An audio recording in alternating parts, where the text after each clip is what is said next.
कपाळ पात्र को जब धारण करा जाए महाशंख जहाँ कहुए साधन अणा जाए से किसी तर्पण योग्य पदार्थ और कारण आदि रखी तर्पण करा जाए गोटे मुंडटीए देले आम से किंतु आम गोटे कपाळ पात्र प्राप्त हम से विधि मुताबक से आम जल बा कारण रखी देवी पूजा अर्चना करें। आम यदि गायत्री हाथ को नजर करवा से गोटे कपाळ पात्र धरी चोड़गंग देव समय तांत्रिका सात भौणी अर्चना करुले नित धोबणी पत्र सौरुणी आदि तांकर इष्ट देवी हेले विश्वेश्वरी ठाकुराणी जी कि चूड़ंग पोखरी निकट में रहीकि दक्षिण मुखा ही नीलचक्र को चाह रही नित धोबणी साधना करुला एवं चोड़गंग देव को गादी आसन करने से तंत्र प्रयोग करुले। बालार्क मंडला भाषम चतुर्बाहुम त्रिलोचनाम पाशांकुशा धरांश चापम धारयंतीम शिवांश्रे एवं सेतेबेले से कामासक्त होती शिवंग प्रति जेतेबेले से समय आसी तांकर दुईटी सखी जया एवं विजया तांकू खाद्य पाई मागिचंती माँ निजर आत्मसुख छाड़ी कौन करिसंती तांको शरीर कामना सकाशे रक्तवर्ण हो जाइछि तो सेतेबेले माँ कौन कर निजर मुंडटी को काटी दैछंती। उपासना यांकर संभव नुह यांको उपासना पाई वीर होबाकू पड़े एवं वीरपात्र बा कपाळ पात्र आदि आवश्यकता पड़े। एतद्व्यत सिंह छाल स्त्री केशर कंकण रा आवश्यकता पड़े। एतद्व्यत यांकर पूर्णाहुति द्रव्य रे छाग मांसर आवश्यकता पड़ी थाए जो कि अग्नि आहुति देवा समय घृत एवं कारण बा मद्य संगे छाग मांस को बुड़े साकल्य अर्पण कला भली आहुति आदि दिया जाए। कालीतारा महाविद्या षोडशी भुवनेश्वरी छिन्नमस्ता भैरवी च दुमावती बगलामुखी मातांगी कमला देवी महाविद्या दशैव च सर्वाभीष्टा प्रदा नित्यम भक्तानां सिद्धिदायिनी। आजिर एपिसोड रे आमे 10 महाविद्यांक विषय रे कथा हिचे।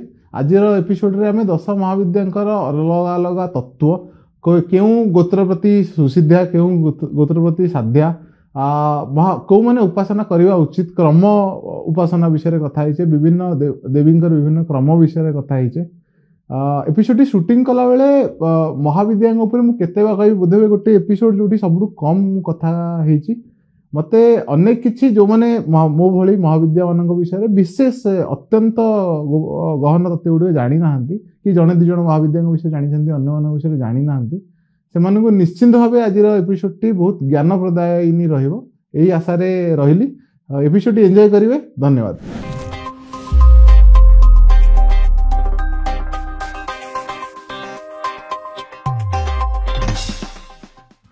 सिद्धार्थ कथावार्ता को आउ थे स्वागत।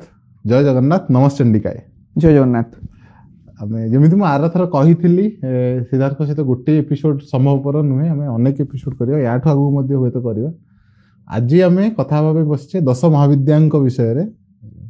10 महाविद्यांक विषय अनेक गोटे भ्रांत धारणा जनमानस रही जाइए। 10 महाविद्या किए कहले नाम मात्र लोक कही पारती नहीं किए तो नवदुर्गा सहित कन्फ्यूज हो जाती।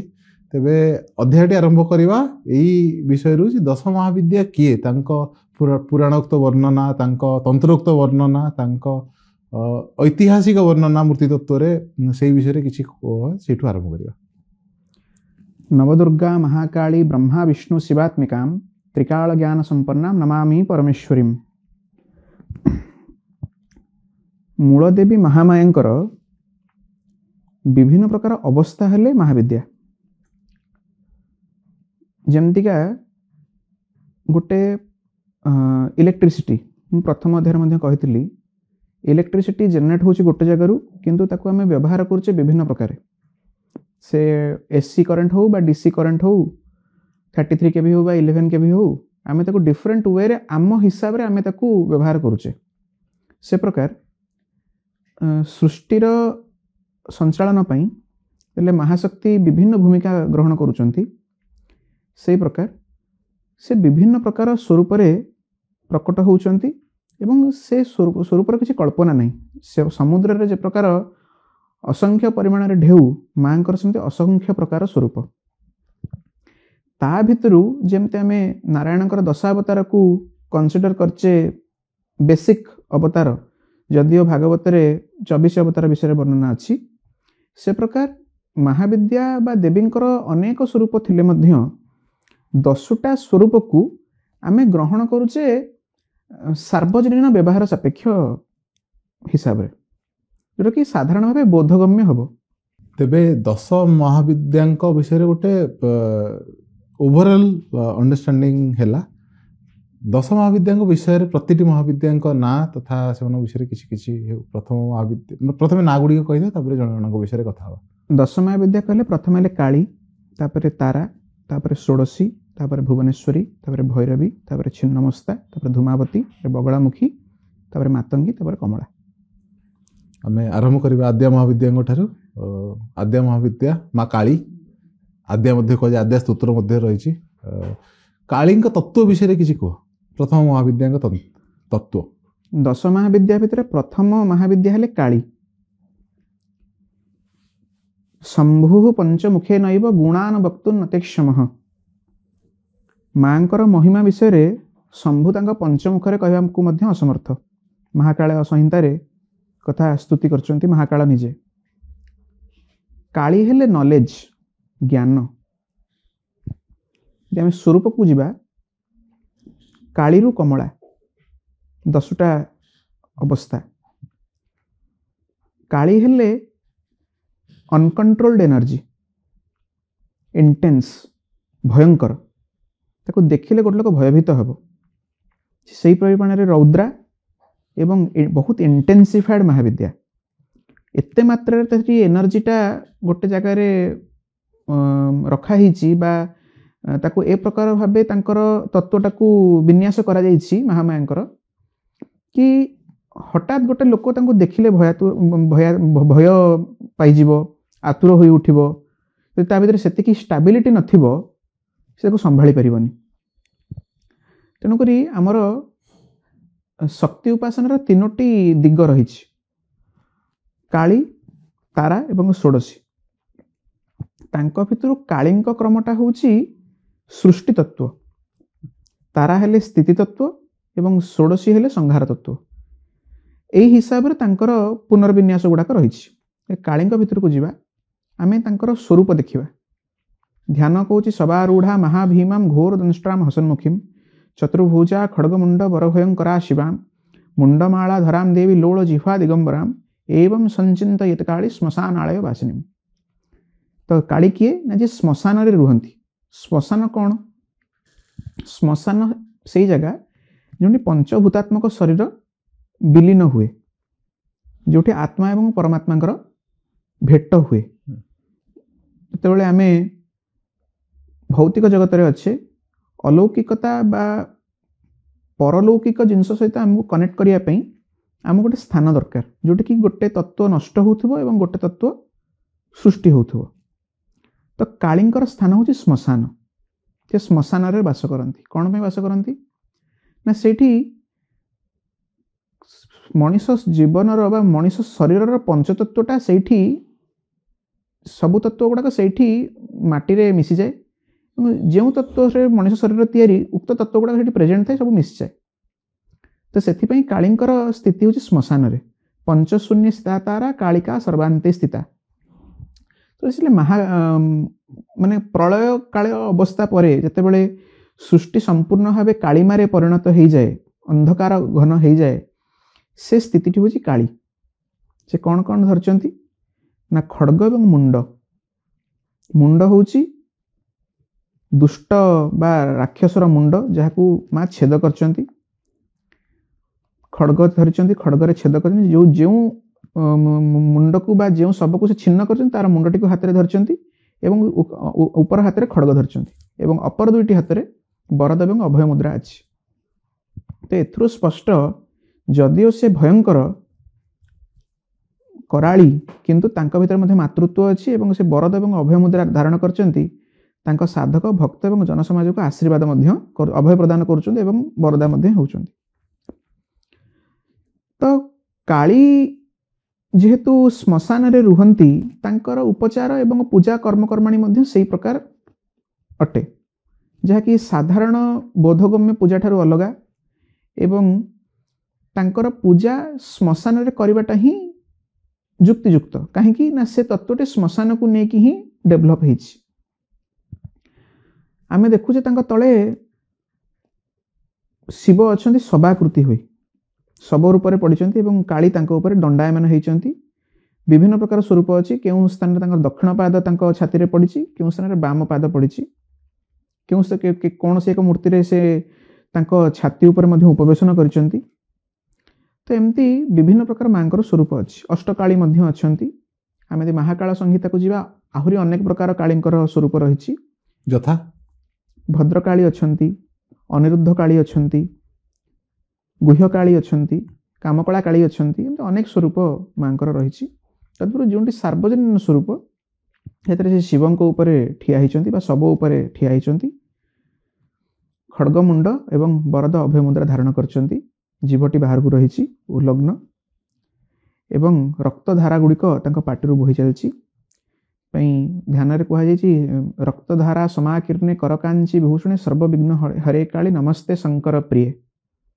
ତେଣୁକରି ତାଙ୍କର ସ୍ୱରୂପଗତ ଜିନିଷ ହେଉଛି ଏଇଆ। ସେ ମୁଣ୍ଡମାଳା ଧାରଣ କରିଛନ୍ତି, ମୁଣ୍ଡରେ ତାଙ୍କର ଚନ୍ଦ୍ର ଅଛି। କରକାଞ୍ଚି ବା କଟା ହାତ ଗୁଡ଼ିକୁ ସେ ମାଳା କରିକି ନିଜର କଟି ବସ୍ତ୍ର ଆକାରରେ ପିନ୍ଧିଛନ୍ତି। ଉନ୍ମତ୍ତ ଅବସ୍ଥାରେ ସେ ଶ୍ମଶାନରେ ବୁଲୁଛନ୍ତି, ମୁକ୍ତ କେଶୀ ଚତୁର୍ଭୁଜା। ଏହି ସ୍ୱରୂପରେ ତାଙ୍କୁ ଧ୍ୟାନ କରାଯାଇଛି। ସେ ହେଲେ ଅନକଣ୍ଟ୍ରୋଲ୍ଡ ଏନର୍ଜି, ଯେଉଁଥିରେ କି ଶିବ ଶବ ଉପରେ ତାଙ୍କ ପାଦ ତଳେ ପଡ଼ିଛନ୍ତି। ତ ଏଠି ଆମେ ଦେଖୁଛେ କି ଫେମିନିଟି ଇଜ ମୋର ଷ୍ଟ୍ରଙ୍ଗର ଦ୍ୟାନ୍ ଆମର ଯେଉଁ ପୁରୁଷ ପ୍ରଧାନ ସମାଜରେ ଯେଉଁଠି ମାସ୍କୁଲିନ୍ ଫର୍ମଟାକୁ ବେଶୀ ଗୁରୁତ୍ୱ ଦିଆଯାଏ, ଯଦି କାଳୀଙ୍କ କ୍ଷେତ୍ରରେ ଆମେ ଚିନ୍ତା କରିବା, ସେଠି ଫେମିନିଟିଟା ବହୁତ ଷ୍ଟ୍ରଙ୍ଗ। ସେଠି ସେ ଶିବଙ୍କୁ ପାଦ ତଳେ ରଖିଛନ୍ତି ଏବଂ ସେଠି ଶିବ ହେଲେ ଜଡ଼, କାଳୀ ହେଲେ ଚେତନ। ତ ଯେକୌଣସି ଗୋଟେ ସାଧକର ପ୍ରଥମ ଯଦି ଶକ୍ତିଙ୍କ ବିଷୟରେ ଜାଣିବାକୁ ଇଚ୍ଛା ହେବ ବା ଇଏ କରିବ, ଯଦି ପ୍ରଥମେ କେଉଁଠିକି ଯିବ, ସେ ହେଉଛି ଯେମିତି କାଳୀ, ଯେଉଁଠି ସେ ପ୍ରଥମେ ମାଙ୍କ ବିଷୟରେ କିଞ୍ଚିତ ଜ୍ଞାନ ପାଇବ।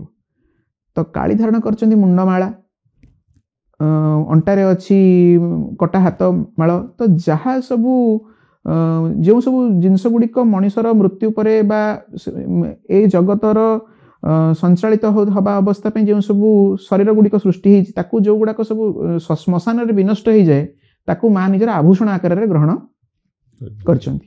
ତ ଇଏ ହେଉଛି ମାଙ୍କର ସାଧାରଣତମ ବ୍ୟାଖ୍ୟା ସ୍ୱରୂପ। ଆମେ ଯଦି ଉତ୍କଳୀୟ ପ୍ରମୁଖ କାଳୀ ପୀଠମାନଙ୍କ ବିଷୟରେ କଥା ହେବା, କିଛି ଉଦାହରଣ। ଉତ୍କଳରେ କାଳୀପୀଠ, ଆମେ ତ ପୁରୀ ସହରକୁ ବିଷୟ ଯଦି ଆମେ ନଜର କରିବା, ତ ପ୍ରଥମେ ହେଉଛନ୍ତି ଶ୍ରୀମନ୍ଦିର ଭିତରେ ରହିଛନ୍ତି ଆମର ବେଢ଼ା କାଳୀ। ଯଦି ଆଉ ଟିକେ ଭିତରକୁ ଯିବା, ଦକ୍ଷିଣ କାଳୀ ଆଗରୁ ଶ୍ରୀମନ୍ଦିର ଭିତରେ ଥିଲେ। ପରବର୍ତ୍ତୀ ଅବସ୍ଥାରେ ତାଙ୍କୁ କାଳିକା ଦେବୀ ସାହିରେ ଉପସ୍ଥାପନ କରାଯାଇଛି ବା ସେଠି ପ୍ରତିଷ୍ଠା କରାଯାଇଛି। ପ୍ରତ୍ୟେକ ଦିନ ଦ୍ୱାରପାଳ ପୂଜା ସମୟରେ କାଳରାତ୍ରିଙ୍କୁ ସ୍ମରଣ କରାଯାଏ। ସେ କଳାହାଟ ଦ୍ୱାର ନିକଟରେ ଅଛନ୍ତି ବୋଲି ଆମେ ସୂଚନା ପାଉଛେ। ଏତଦ୍ ବ୍ୟତୀତ ଗୌଡ଼ବାଡ଼ ସାହିରେ କୃଷ୍ଣକାଳୀ ଅଛନ୍ତି, ଯିଏକି କୃଷ୍ଣ ଏବଂ କାଳୀଙ୍କର ସମ୍ମିଳିତ ବିଗ୍ରହ। ମା ଖଡ଼୍ଗ ଏବଂ ମୁଣ୍ଡ ଧାରଣ କରୁଥିବା ସମୟରେ ବରଦ ଅବସ୍ଥାରେ ପାଦଟି ଛନ୍ଦିକି ଠିଆ ହୋଇଛନ୍ତି, ଯିଏକି କୃଷ୍ଣ ଏବଂ କାଳୀଙ୍କର ମିଳିତ ସ୍ୱରୂପ। ଆଉ ଯଦି ଆମେ ଦେଖିବା, ତେବେ ବାଲିନହର ବା ଗଜପତି ମହାରାଜାଙ୍କର ଯେଉଁ ପୁରାତନ ରାଜବାଟୀ, ତାର ଇଷ୍ଟଦେବୀ ହିସାବରେ ଶ୍ୟାମା କାଳୀ ଅଛନ୍ତି। ସେ ବିଗ୍ରହ ଏକ ଅତି ଗୋପନୀୟ ଏବଂ ଅଲୌକିକ ବିଗ୍ରହ। କାହିଁକି ନା ସେଠି ମାଙ୍କର ଦକ୍ଷିଣ ପାଦ ସ୍ଥାନରେ ବାମ ପାଦ ଶିବଙ୍କ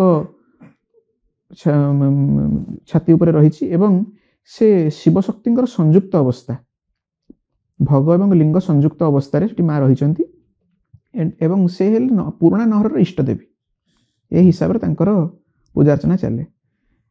ଆଉ ଯଦି ଦେଖିବା, ତେବେ ଶାରଦୀୟ ଦୁର୍ଗୋତ୍ସବ ସମୟରେ ଶ୍ରୀ ବିମଳା ଠାକୁରାଣୀଙ୍କ ପାଖରେ ଯେତେବେଳେ ପଶୁ ପ୍ରକ୍ଷଣ କରାଯାଏ, ଯେଉଁ ସ୍ଥାନରେ ବକୁଳ ପିଣ୍ଡି ଯେଉଁଠି ପଶୁ ଛେଦ କରାଯାଏ, ସେଠି ଗୋଟେ କାଳୀଙ୍କର ଚିତ୍ର ପ୍ରତିମା ରହିଛି ଏବଂ ତାର ଅପୋଜିଟ୍ ପଟେ ଏକ ଭଗକାଳୀଙ୍କର ବିଗ୍ରହ ରହିଛି, ଯାହା ସାଧାରଣ ଜନମାନସରୁ ଗୋପନୀୟ ଅବସ୍ଥାରେ ରଖାଯାଇଥାଏ। ତ ଇଏ ହେଉଛନ୍ତି ପୁରୀ ସହରରେ କାଳୀଙ୍କର ସ୍ଥିତି। ଏତଦ୍ ବ୍ୟତୀତ ବାଣପୁର ଭଗବତୀ ହେଲେ ଚଣ୍ଡକାଳୀ ଏବଂ ଭଦ୍ରକର ଭଦ୍ରକାଳୀ ଅଛନ୍ତି। ଏମିତି ଅନେକ ସ୍ଥାନରେ ମାଙ୍କର ପୀଠ ଗୁଡ଼ିକ ରହିଛି ଏବଂ କାଳୀ ପୂଜା ପ୍ରାଚୀନତମ ପୂଜା କହିଲେ ଅତ୍ୟୁକ୍ତି ହେବ ନାହିଁ। ବେଢ଼ା କାଳୀଙ୍କ ବିଷୟରେ ମଧ୍ୟ ଅନେକ କିଛି ଶୁଣିବାକୁ ମିଳେ। ତାଙ୍କୁ ପୂର୍ବ ବିଗ୍ରହଙ୍କ ଆଗରେ ନୂତନ ବିଗ୍ରହ ପ୍ରତିଷ୍ଠା ହେଇଛନ୍ତି, ସେଇ ବିଷୟରେ କିଛି କହିବେ? ବେଢ଼ା କାଳୀଙ୍କର ପୂର୍ବବର୍ତ୍ତୀ ମୂର୍ତ୍ତି ଯାହା ଶ୍ରୀମନ୍ଦିରର ପରିସର ଭିତରେ ରହିଥିଲା ତାହା କଳାମୁଗୁନି ପଥରରେ ନିର୍ମିତ ମୂର୍ତ୍ତି ଥିଲା ବୋଲି ଶୁଣିବାକୁ ମିଳେ, ଯାହା ଜନଶ୍ରୁତିରେ ରହିଛି। ତାକୁ ତ କେହି ଦେଖିବାର ଅବକାଶ ନାହିଁ। ତ କଥିତ ଅଛି ନବକଳେବର ସମୟରେ ଯେତେବେଳେ ଠାକୁରଙ୍କର ଜୀର୍ଣ୍ଣ ଶରୀରକୁ ପାତାଳି କରାଯାଏ ତ ସେଠି ମା ଭୟଙ୍କର ରୂପରେ ପ୍ରକଟ ହୁଅନ୍ତି ଏବଂ ବହୁତ ଅସୁବିଧା ସେତେବେଳେ ସୃଷ୍ଟି ହେଉଥିଲା। କାଳକ୍ରମେ ସେସବୁ ଜିନିଷକୁ ପ୍ରତିରୋଧ କରିବା ପାଇଁ ଗଜପତିଙ୍କ ଦ୍ୱାରା ତାଙ୍କ ସାମ୍ନାରେ ଦାରୁ ମୂର୍ତ୍ତିଙ୍କୁ ପ୍ରତିଷ୍ଠା କରାଯାଇଛି ଏବଂ ମାଙ୍କର ଯେଉଁ ପୂର୍ବବର୍ତ୍ତୀ ମୂର୍ତ୍ତି ତାହା ବର୍ତ୍ତମାନର ମୂର୍ତ୍ତିର ପଶ୍ଚାତ ଭାଗର କାନ୍ଥ ପଛପଟେ ରହିଛନ୍ତି ଏବଂ ବର୍ତ୍ତମାନର ମୂର୍ତ୍ତିର ଉପରି ଭାଗରେ ଏକ ଛୋଟ ଛିଦ୍ରଟିଏ ରହିଛି। ପ୍ରତ୍ୟେକ ଦିନ ଧୂପ ଦୀପ ଭୋଗ ସେଇପଟେ ଭିତର ଠାକୁରାଣୀଙ୍କୁ ଦେଖିଆଯାଏ ଏବଂ ବାହ୍ୟ ଭାବେ ଏ ଠାକୁରାଣୀ ଯେଉଁ ପରବର୍ତ୍ତୀ ଅବସ୍ଥାରେ ପ୍ରତିଷ୍ଠିତ ବିଗ୍ରହ ତାଙ୍କୁ ପୂଜାର୍ଚ୍ଚନା କରାଯାଏ। ଆମେ ଯଦି ସାଧନା ଉପରକୁ ଆସିଯିବା, କାଳୀଙ୍କ ସାଧନା ଉପରକୁ, ଆମେ ଜାଣିଛେ ଆମ ଉତ୍କଳୀୟ ମାନ୍ୟତା ଅନୁସାରେ କିଛି ଗୋତ୍ରୀୟ ଲୋକମାନଙ୍କ ପାଇଁ, ବିପ୍ରମାନଙ୍କ ପାଇଁ କିଛି ସାଧନା ସୁସାଧ୍ୟ, କିଛି ଦୁର୍ବୋଧ। ସେଇ ଉପରକୁ ଟିକେ ଆଲୋଚନାକୁ ନେଇକି ଯିବା। କାଳୀଙ୍କ ସାଧନା କୋଉମାନଙ୍କ ଦ୍ୱାରା ସୁସାଧ୍ୟ, କୋଉମାନଙ୍କ ଦ୍ୱାରା ଦୁର୍ବୋଧ? ଉତ୍କଳୀୟ ବ୍ରାହ୍ମଣ ଗୋତ୍ର ହିସାବରେ ଯେଉଁ ଗୋତ୍ର ଗୁଡ଼ିକର ପ୍ରାଧାନ୍ୟ ରହିଛି ତନ୍ମଧ୍ୟରୁ ଭରଦ୍ୱାଜ ଗୋତ୍ର, କାଶ୍ୟପ ଗୋତ୍ର, ପରାଶର ଗୋତ୍ର, ଏସବୁ ଗୋତ୍ର ଗୁଡ଼ିକରେ କାଳୀଙ୍କ ଉପାସନାଟା ପ୍ରମୁଖ।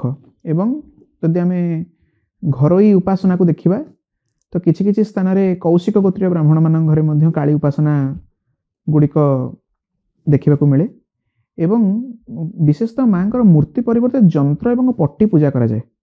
କିନ୍ତୁ ପ୍ରାୟତଃ ବ୍ରାହ୍ମଣମାନଙ୍କ ଘରେ, ସାମନ୍ତ ବ୍ରାହ୍ମଣମାନଙ୍କ ଘରେ ଖଡ଼ଗ ପୂଜାର ନିୟମ ଥିଲା ରାଜା ସମୟରୁ। ତ ରାଜା ସମୟରେ ଯେଉଁ ଖଡ଼ଗ ଗୁଡ଼ିକ ପୂଜା କରାହେଉଥିଲା ତାକୁ ଲୌହଦଣ୍ଡ କାଳିକା ମନ୍ତ୍ରରେ ହିଁ ପୂଜା କରାଯାଏ।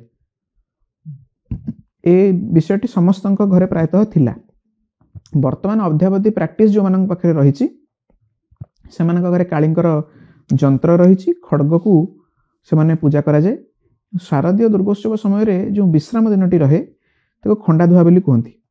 ସେଦିନ ଘରର ପୂର୍ବ ଯେଉଁ ପୂଜିତ ଖଣ୍ଡା ଗୁଡ଼ିକୁ ବାହାରି ତାକୁ ଚୁଆ ଏବଂ ହଳଦୀ ପାଣିରେ ଗାଧୋଇ ଦିଆଯାଏ ଏବଂ ତାକୁ ବର୍ଷକ ପାଇଁ ପୁନର୍ବାର ତାକୁ ତାର ମେଣ୍ଟେନାନ୍ସ ଆଦି କରି ପୂଜାପୂଜି କରି ତାକୁ ସଂଗ୍ରହିତ କରି ରଖାଯାଏ। ତ ଇଏ ହେଉଛି ସାଧାରଣ ଭାବେ କାଳୀ ଉପାସନା। ଏବଂ ଯେଉଁମାନଙ୍କ ଘରେ ପଟିର ବ୍ୟବସ୍ଥା ରହିଛି ସେମାନଙ୍କ ଘରେ କାଳୀ ପୂଜା ଦିନ ଖେଚଡ଼ି, ମାଛ ବେସର ଆଦି ମାଙ୍କ ପାଖରେ ଭୋଗ ଲାଗି କରାଯାଏ ଏବଂ ଶାରଦୀୟ ଦୁର୍ଗୋତ୍ସବ ସମୟରେ ମଧ୍ୟ ତାଙ୍କର ତିନି ପୂଜା ବା କାତ୍ୟାୟନୀ କଳ୍ପରେ ତ୍ରିକାଳ ପୂଜା ମଧ୍ୟ ଅନୁସରଣ କରାଯାଏ। ଏତଦ୍ ବ୍ୟତୀତ ପୁରୀ ସହରରେ ବିଗତ 200-300 ବର୍ଷର ଇତିହାସ ଯଦି ଆମେ ଦେଖିବା ତ ପୁରୀ ସହରର ଦୁଇଟି ଶାସନ ଗ୍ରାମ ବୀରପ୍ରତାପପୁର ଏବଂ ବୀରଗୋବିନ୍ଦପୁର ଏବଂ ତା ପାଖରେ ଥିବା ଅନ୍ୟ ଏକ ଗ୍ରାମ ସମଜାଜପୁରରେ କାଳୀଙ୍କ ଉପାସନା ଡେଭଲପ୍ ହେଇଛି। ଦକ୍ଷିଣକାଳୀ, କାମରୂପା ଏବଂ ଉଗ୍ରତାରା ଏ ତିନୋଟି ନାଁରେ ମାଙ୍କର ପ୍ରସିଦ୍ଧି ରହିଛି ଏବଂ ଆଜିକା ସମୟରେ ସେ କାଳୀଙ୍କର ଉପାସନା ଏବଂ ଦକ୍ଷିଣୀ କାଳୀଙ୍କର ମାହାତ୍ମ୍ୟ କହିଲେ ଏ ତିନୋଟି ପୀଠକୁ ବୁଝାଏ। ଏତଦ୍ ବ୍ୟତୀତ ଓଡ଼ିଶାର ଅନ୍ୟାନ୍ୟ ସ୍ଥାନରେ ମଧ୍ୟ କାଳୀ ଉପାସନା ଗୁଡ଼ିକ ରହିଛି। ତ ଏହା ଏକ ପୁରାତନ ଏବଂ ପ୍ରାଚୀନ ବ୍ୟବସ୍ଥା ଯେଉଁ ସମୟରେ କି ମାଙ୍କର କରାଳ ସ୍ୱରୂପକୁ ଉପାସନା କରିବାର ପଦ୍ଧତି ଏବଂ ତାକୁ ନେଇ ସାଧନା ଏବଂ ସିଦ୍ଧି ରହିଥିଲା। ବିଶେଷ କରି ଶ୍ମଶାନ ସାଧନାଟା କାଳୀଙ୍କ ପୂଜା ବା କାଳୀଙ୍କର ଯେଉଁ କାରିକା ରହିଛି ପୂଜା ଏବଂ ସାଧନାର, ଶ୍ମଶାନ ସାଧନାଟି ହେଉଛି ତାର ନିହାତି ଭାବେ ଆବଶ୍ୟକତା। ବିନା ଶ୍ମଶାନ ସାଧନାରେ କାଳୀ ପୂଜା ବା କାଳୀଙ୍କର ସାଧନା ବା ସିଦ୍ଧି ସମ୍ଭବ ନୁହଁ। ଆମେ କଥା ହେବା ଦ୍ୱିତୀୟ ମହାବିଦ୍ୟାଙ୍କ ବିଷୟରେ। ମା ତାରା, ତାରାୟତୀତି ତାରା ଅନେକ କହନ୍ତି, ଇଏ ବୃହସ୍ପତିଙ୍କ ଇଷ୍ଟ। ତାଙ୍କ ବିଷୟରେ କିଛି କୁହନ୍ତୁ, ଦ୍ୱିତୀୟ ମହାବିଦ୍ୟାଙ୍କ ବିଷୟରେ। ପ୍ରତ୍ୟେକ ଗ୍ରହମାନଙ୍କର ନିଜସ୍ୱ ଦେବୀ ଅଛନ୍ତି। ବିଗତ ପର୍ଯ୍ୟାୟରେ ଆମେ କଥା ହେଲେ ଦକ୍ଷିଣୀ କାଳୀଙ୍କ ବିଷୟରେ ବା କାଳୀଙ୍କ ବିଷୟରେ। ସେ ହେଲେ ଶନି ଗ୍ରହଙ୍କର ଇଷ୍ଟଦେବୀ। ବୃହସ୍ପତିଙ୍କ ଇଷ୍ଟଦେବୀ ହେଲେ ତାରା। ତାରା ହେଲେ କାଳୀଙ୍କ ସମ କିନ୍ତୁ କାଳୀ ନୁହନ୍ତି। କାଳୀ ଶିବଙ୍କ ଉପରେ ଦଣ୍ଡାୟମାନ ହେଉଥିବା ଅବସ୍ଥାରେ ତାରା ଶବ ଉପରେ ଦଣ୍ଡାୟମାନ ହେଇଥାନ୍ତି। ଯଦି କାଳୀ ଜ୍ଞାନ ହୁଅନ୍ତି ତେବେ ତାରା ହେଲେ ବିଶୁଦ୍ଧ ଜ୍ଞାନ। ସେଥିପାଇଁ କୁହାଯାଇଛି ପଞ୍ଚଶୂନ୍ୟ ସ୍ଥିତା ତାରା କାଳିକା ସର୍ବାନ୍ତେ ସ୍ଥିତା। ତ କାଳୀ ଏବଂ ତାରାଙ୍କ ଭିତରେ ବେସିକ୍ ଫରକ ହେଉଛି କାଳୀ କୃଷ୍ଣବର୍ଣ୍ଣା, ତାରା ହେଲେ ନୀଳବର୍ଣ୍ଣା। ତାରାଙ୍କ ହାତରେ କଇଁଚି ଥାଏ, କଟାରୀ ଥାଏ, ଖଡ୍ଗ ଥାଏ, ନୀଳପଦ୍ମ ଥାଏ। ଏହି ପ୍ରକାର ସବୁ ଆୟୁଧ ଗୁଡ଼ାକ ମାଙ୍କ ହାତରେ ରହିଥାଏ। ଏତଦ୍ ବ୍ୟତୀତ କାଳୀ ଶ୍ମଶାନରେ ରୁହନ୍ତି, ତାରା ଜଳୁଥିବା ଚିତା ଉପରେ ବାସ କରନ୍ତି। ସେ ପଞ୍ଚଶୂନ୍ୟର ଦେବୀ।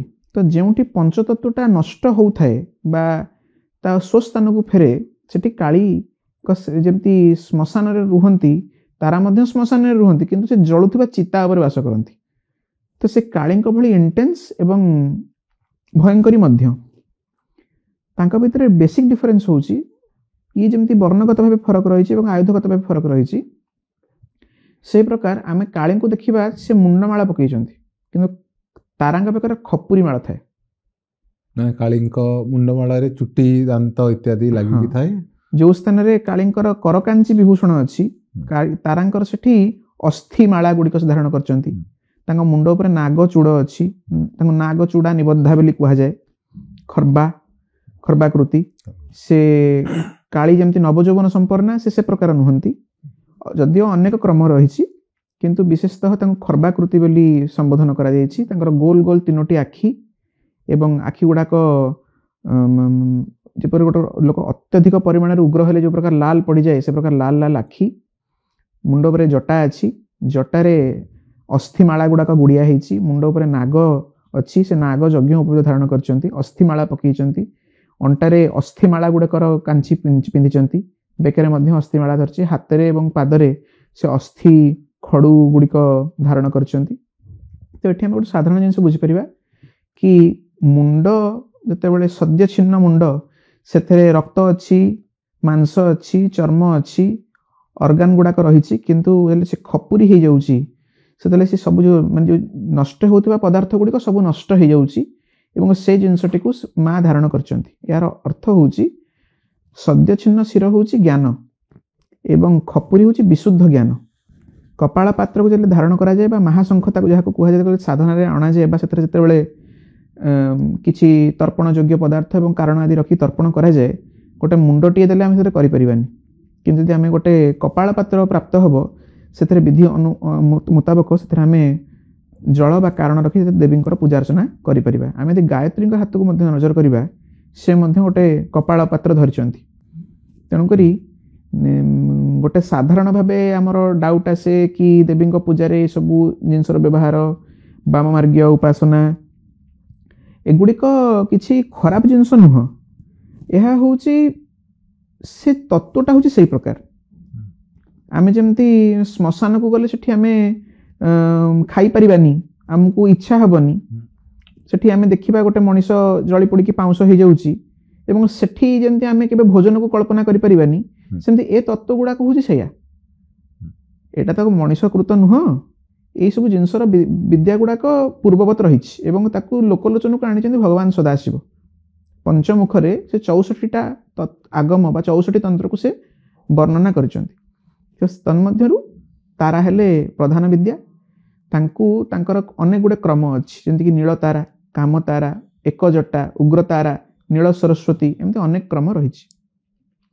ଯଦି ପୀଠକୁ ଆମେ ନଜର କରିବା, ତେବେ ପୁରୀର ବିଶ୍ୱେଶ୍ୱରୀ ଠାକୁରାଣୀ, ଯାହାକୁ ଚୋଡ଼ଗଙ୍ଗ ଦେବଙ୍କ ସମୟରେ ତାନ୍ତ୍ରିକା 7 ଭଉଣୀ ଅର୍ଚ୍ଚନା କରୁଥିଲେ, ନିତେଇ ଧୋବଣୀ, ପତ୍ର ସୌରୁଣୀ ଆଦି, ତାଙ୍କର ଇଷ୍ଟ ଦେବୀ ହେଲେ ବିଶ୍ୱେଶ୍ୱରୀ ଠାକୁରାଣୀ, ଯିଏକି ଚୁଡ଼ଙ୍ଗ ପୋଖରୀ ନିକଟରେ ରହିକି ଦକ୍ଷିଣ ମୁଖା ହେଇ ନୀଳଚକ୍ରକୁ ଚାହିଁ ରହି ନିତେଇ ଧୋବଣୀ ସାଧନା କରୁଥିଲା ଏବଂ ଚୋଡ଼ଗଙ୍ଗ ଦେବଙ୍କୁ ଗାଦିରେ ଆସୀନ କରିବା ପାଇଁ ସେ ତନ୍ତ୍ର ପ୍ରୟୋଗ କରୁଥିଲେ। ତାଙ୍କର ଇଷ୍ଟ ଦେବୀ ହେଲେ ଭଗବତୀ ବିଶ୍ୱେଶ୍ୱରୀ। ସେ ହେଉଛନ୍ତି ତାରାମୂର୍ତ୍ତି, ଏକଜଟା ତାରାମୂର୍ତ୍ତି। ତାଙ୍କର ବିଗ୍ରହ ପୁରୀରେ ରହିଛି ଏବଂ ତାରାଙ୍କର ଉପାସନା ଗୁଡ଼ିକ ପୁରୀର ବ୍ରାହ୍ମଣ ଶାସନମାନଙ୍କରେ ଆଙ୍ଗିରସ ଗୋତ୍ରୀୟ, କୌଛସ ଗୋତ୍ରୀୟ, ବତ୍ସସ ଗୋତ୍ରୀୟ ବ୍ରାହ୍ମଣ ମାନଙ୍କରେ ବିଶେଷତଃ ଦେଖିବାକୁ ମିଳେ। ମାଙ୍କର ଯନ୍ତ୍ର ଏବଂ କେତେ କେତେ ସ୍ଥାନରେ ଧାତବ ମୂର୍ତ୍ତି ମଧ୍ୟ ପୂଜାର୍ଚ୍ଚନା ହୁଏ।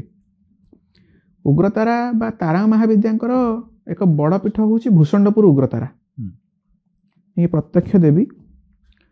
ପ୍ରବାଦ ରହିଛି ଆମର ବ୍ରାହ୍ମଣ ଶାସନମାନଙ୍କରୁ ଶ୍ରୀ ମୁକୁନ୍ଦପୁର ଶାସନ ଓଷଣା ବରପଦା, ଏ ସ୍ଥାନର ଯେଉଁ ଦାନାଧ୍ୟକ୍ଷ ବ୍ରାହ୍ମଣ ପରିବାର, ଯେଉଁମାନେ କି ପରବର୍ତ୍ତୀ ଅବସ୍ଥାରେ ଗଜପତିଙ୍କର ରାଜଗୁରୁ ପଦ ପାଇଥିଲେ ଏବଂ ଅଦ୍ୟାବଧି ରାଜଗୁରୁ ପଦରେ ରହିଛନ୍ତି, ସେମାନଙ୍କ ପରିବାରର ନନ୍ଦ ସାମନ୍ତ ମାନେ ଭୂଷଣ୍ଡପୁର ଉଗ୍ରତାରାଙ୍କ ପାଖରେ ମହାପୂଜା ତତ୍କାଳୀନ ସମୟରେ କରି ଆସୁଥିଲେ। ତ ଆଜି ପର୍ଯ୍ୟନ୍ତ ମଧ୍ୟ ତାରାଦେଇ ମେଲଣ ସେ ଏରିଆର ଗୋଟେ ପ୍ରମୁଖ ଯାତ୍ରା।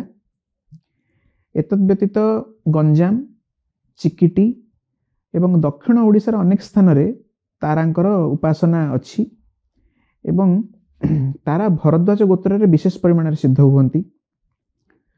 ଅନେକ ଭରଦ୍ୱାଜ ଗୋତ୍ରୀୟ ବ୍ରାହ୍ମଣମାନଙ୍କ ପାଖରେ ତାରାଙ୍କର ଉପାସନା ଗୁଡ଼ିକ ରହିଛି।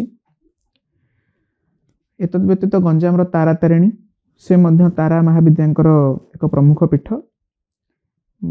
କିଛି କିଛି ସ୍ଥାନରେ ବର୍ଣ୍ଣନା ମିଳେ କି ସତୀଙ୍କର ଅଙ୍ଗପାତ ଯେଉଁ ସମୟରେ ହେଇଥିଲା ତ ଉତ୍କଳରେ କିଛି କିଛି ଲୋକ ମତ ଦିଅନ୍ତି କି ମାଙ୍କର ସ୍ତନଦ୍ୱୟ ତାରା ତାରିଣୀରେ ପାତ ହୋଇଥିଲା ଏବଂ ସେ ସ୍ଥାନରୁ ତାରା ଏବଂ ତାରିଣୀ ଏମିତିକି ଦୁଇ ଭଉଣୀ ରୂପରେ ମା ପୂଜା ପାଉଛନ୍ତି। ତ ଇଏ ହେଉଛନ୍ତି ତାରା ମହାବିଦ୍ୟା। ତ ଇଏ ହେଉଛି ତାରା ମହାବିଦ୍ୟାଙ୍କର ସମ୍ୟକ ସୂଚନା। ଏତଦ୍ ବ୍ୟତୀତ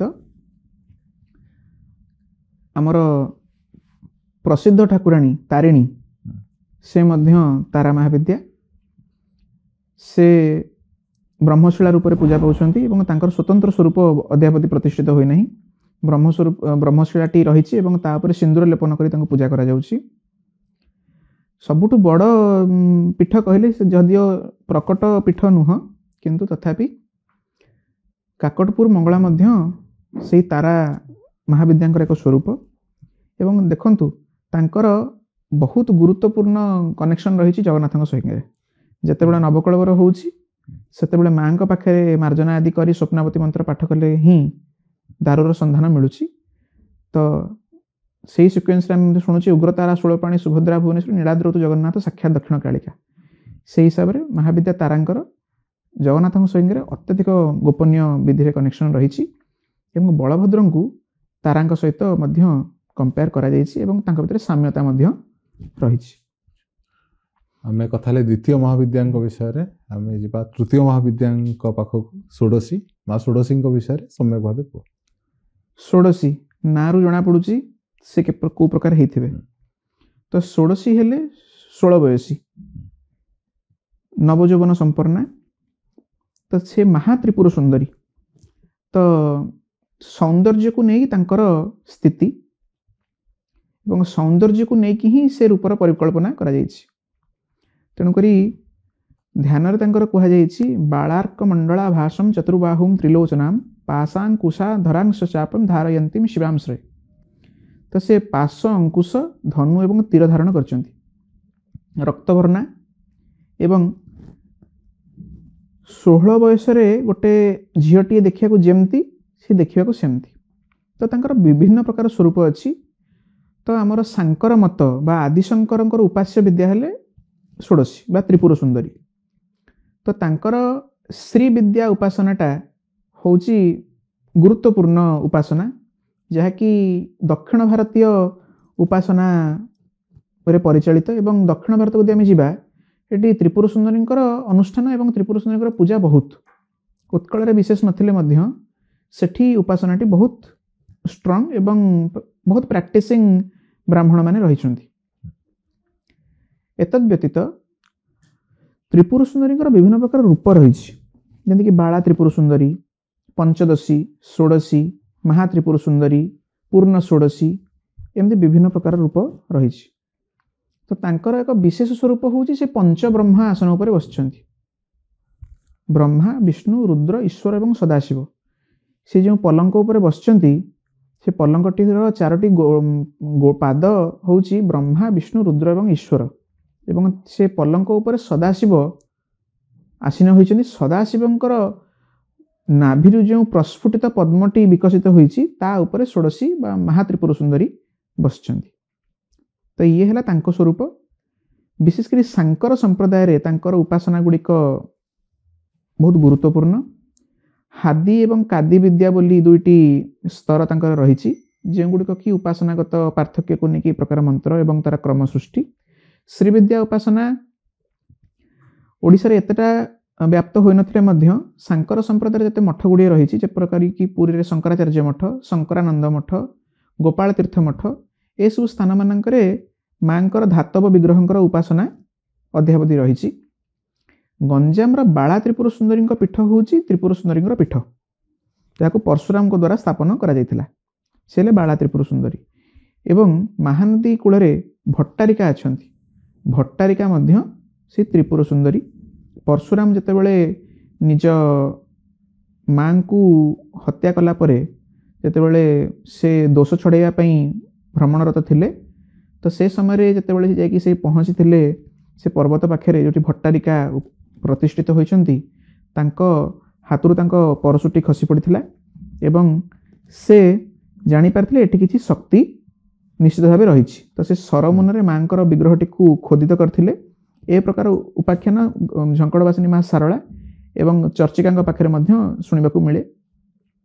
ତ ପରଶୁରାମଙ୍କର ସ୍ଥାପିତ ପୀଠ ହିସାବରେ ବାଳା ତ୍ରିପୁର ସୁନ୍ଦରୀ ଏବଂ ଭଟ୍ଟାରିକା ଠାକୁରାଣୀ ଏ ଦୁଇ ଜଣ ହେଲେ ଓଡ଼ିଶାରେ ପ୍ରମୁଖ ତ୍ରିପୁର ସୁନ୍ଦରୀଙ୍କର ପୀଠ, ଯାହାକି ବର୍ତ୍ତମାନ ସୁଦ୍ଧା ତାଙ୍କର ଉପାସନା ଗୁଡ଼ିକ ସେଠି ବହୁତ ଗୁରୁତ୍ୱପୂର୍ଣ୍ଣ ମେଥଡ଼ରେ ଚାଲିଛି। ଗୋତ୍ର ଅନୁସାରେ ଯିବା, ଗୋତ୍ର ଅନୁସାରେ ଦେଖିବାକୁ ଗଲେ ବିଶେଷ କରି କାଶ୍ୟପ ଗୋତ୍ର, ଭରଦ୍ୱାଜ ଗୋତ୍ର, ପରାଶର ଗୋତ୍ର, ବଶିଷ୍ଠ ଗୋତ୍ର, ଏହିସବୁ ଗୋତ୍ରମାନଙ୍କରେ ତ୍ରିପୁର ସୁନ୍ଦରୀଙ୍କ ଉପାସନାଟା ପ୍ରଶସ୍ତ ଏବଂ ଫଳଦାୟୀ।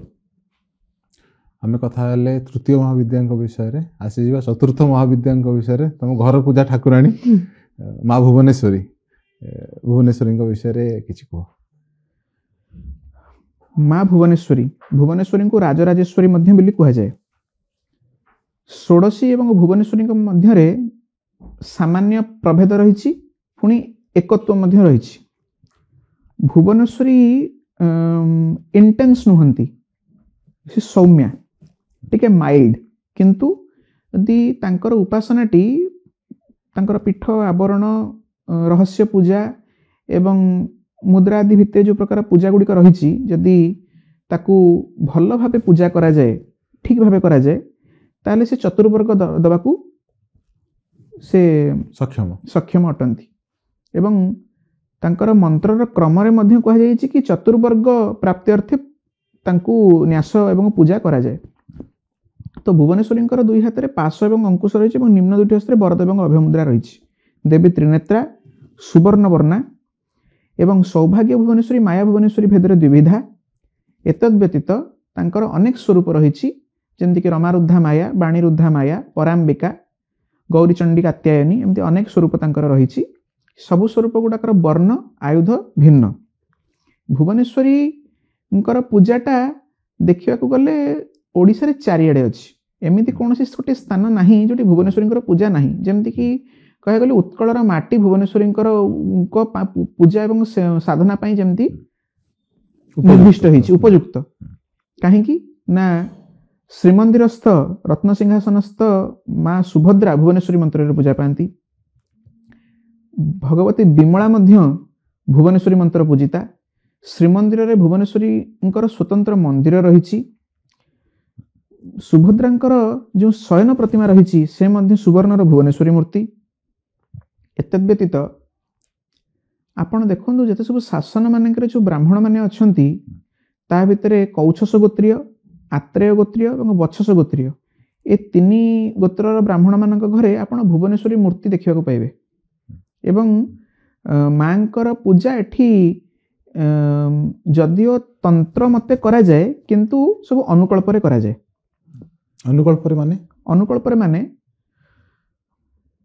ମତ୍ସ୍ୟ, ମାଂସ, ମୈଥୁନ, ମାଂସ, ମୁଦ୍ରା, ପଞ୍ଚମକାର। ଇଏ ପଞ୍ଚମକାର।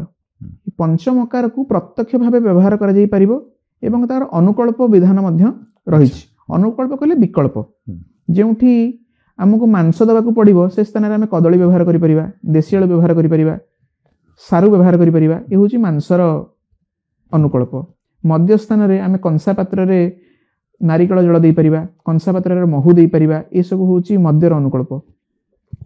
ମୈଥୁନ ସ୍ଥାନରେ ଯେଉଁ ସ୍ଥାନରେ ରହସ୍ତର୍ପଣ ଆଦିର ବ୍ୟବସ୍ଥା ରହିଛି, ସେ ସ୍ଥାନରେ ଅପରାଜିତା ଫୁଲ, ମନ୍ଦାର ଫୁଲ, ଗୟସ ଫୁଲ, ପଦ୍ମ ଫୁଲ, ଚମ୍ପା ଫୁଲ, କରବୀର ଫୁଲ, ଏସବୁ ଜିନିଷକୁ ରକ୍ତଚନ୍ଦନ ଏବଂ ଶ୍ୱେତଚନ୍ଦନ ସାଙ୍ଗରେ ମିଶାଇକି ଆମେ ଅର୍ପଣ କରିପାରିବା। ଯେଉଁ ସ୍ଥାନରେ ରକ୍ତର ପ୍ରୟୋଗ ରହିଛି ସେ ସ୍ଥାନରେ ଆମେ କୁଙ୍କୁମ ଜଳ ଅର୍ପଣ କରିପାରିବା। ଏମିତି ଅନେକ ବ୍ୟବସ୍ଥା ରହିଛି। ମାଂସ ଜାଗାରେ କଦଳୀ, ମାଂସ ସ୍ଥାନରେ ଆମେ ମତ୍ସ୍ୟ ଜାଗାରେ ଆମେ ବିରି ପିଠା ବ୍ୟବହାର କରିପାରିବା, ଅଦା ପାଚେଡ଼ି ବ୍ୟବହାର କରିପାରିବା, ମଦ୍ୟ ସ୍ଥାନରେ ଅଦା ରସକୁ ବ୍ୟବହାର କରିପାରିବା।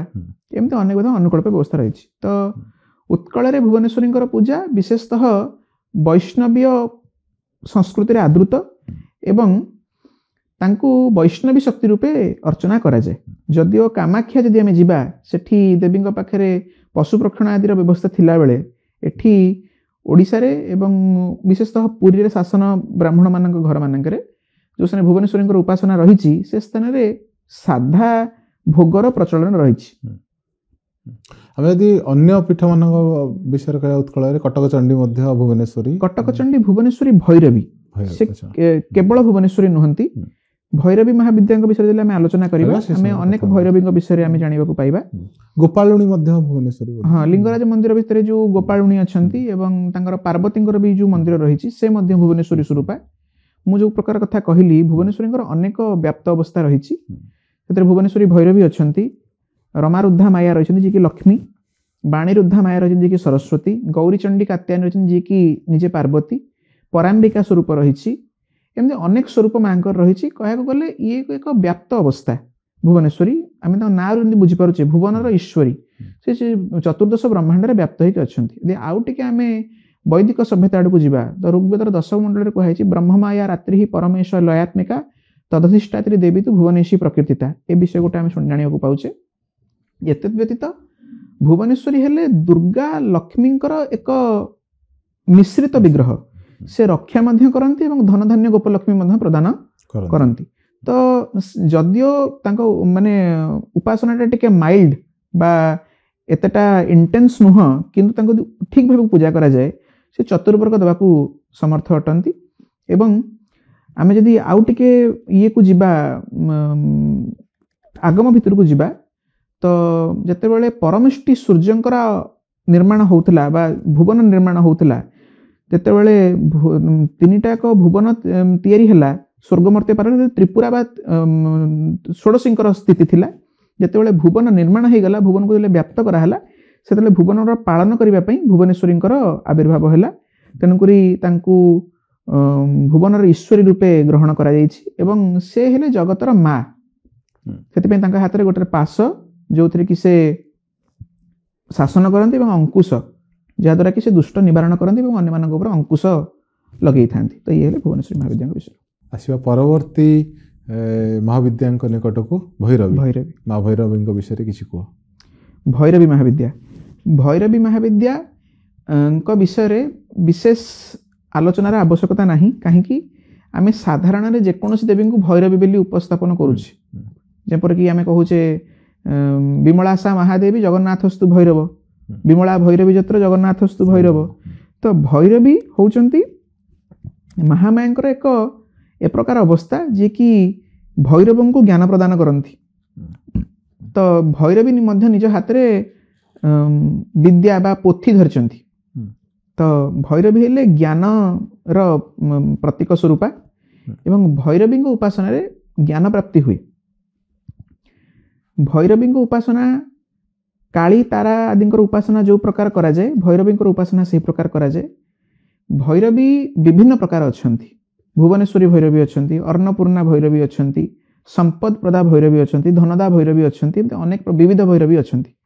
तो भैरवी उपासना निर्दिष्ट किसी मंत्र सिद्धि एवं अन्यान्य तांत्रिक सिद्धि पाइबा पई साधक माने करंती। एवं सबुठ इंटरेस्टिंग कथा होची कौल मार्ग साधक जो माने तंत्र मार्गीय दीक्षित से माने जेतेबेले गुरु मंत्र ग्रहण करी शक्ति साधना करंती तो सेमानक ना परवर्ती अवस्था रे भैरव जोड़ी ही जाए एवं तांकर स्त्री मानक ना परे भैरवी जोड़ी ही जाए।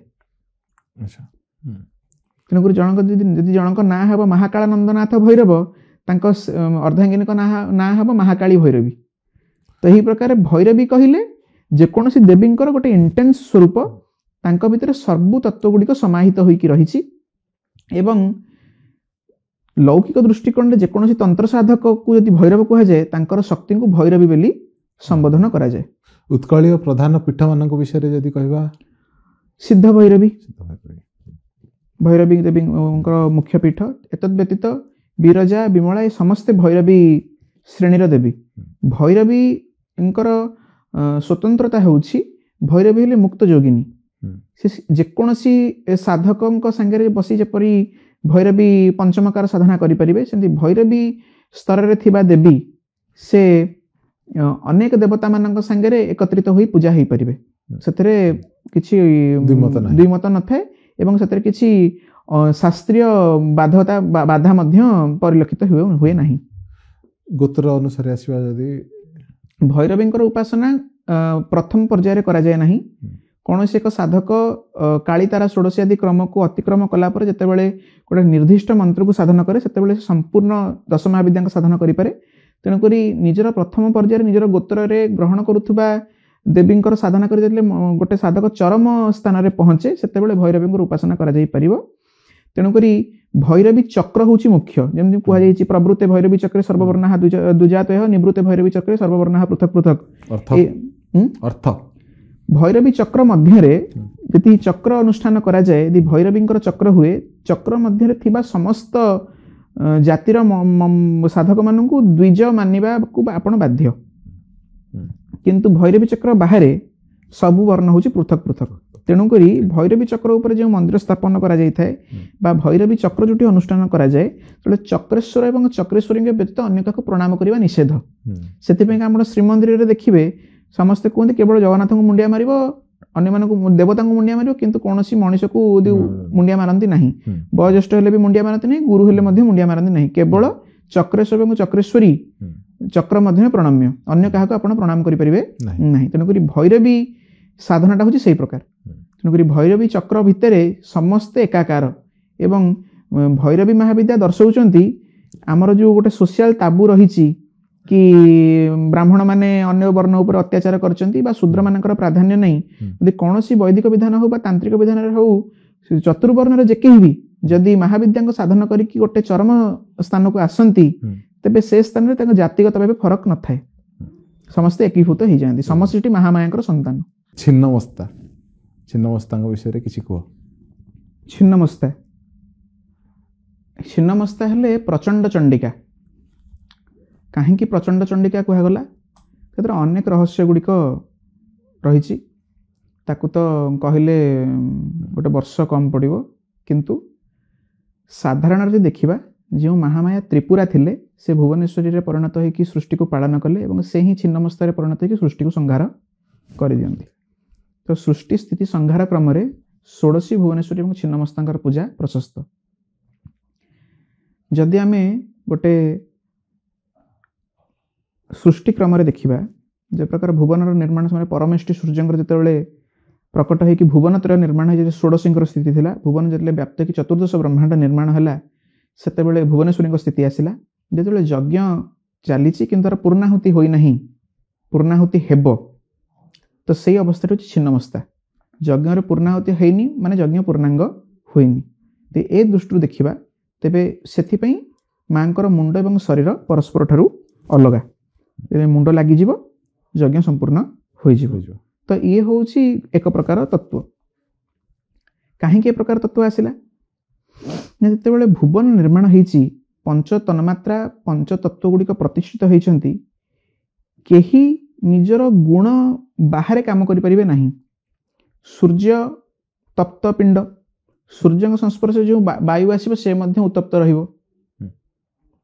ସେ ଉତ୍ତପ୍ତ ବାୟୁ ସଂସ୍ପର୍ଶ ହେଲେ ବାୟୁମଣ୍ଡଳ ଆସିବ, ସେତେବେଳେ ଆକାଶ ଉତ୍ତପ୍ତ ହେବ, ଆକାଶ ଉତ୍ତପ୍ତ ହେଲେ ଜଳ ଉତ୍ତପ୍ତ ହେବ, ଜଳ ଉତ୍ତପ୍ତ ହେଲେ ମୃତ୍ତିକା ଉତ୍ତପ୍ତ ହେବ।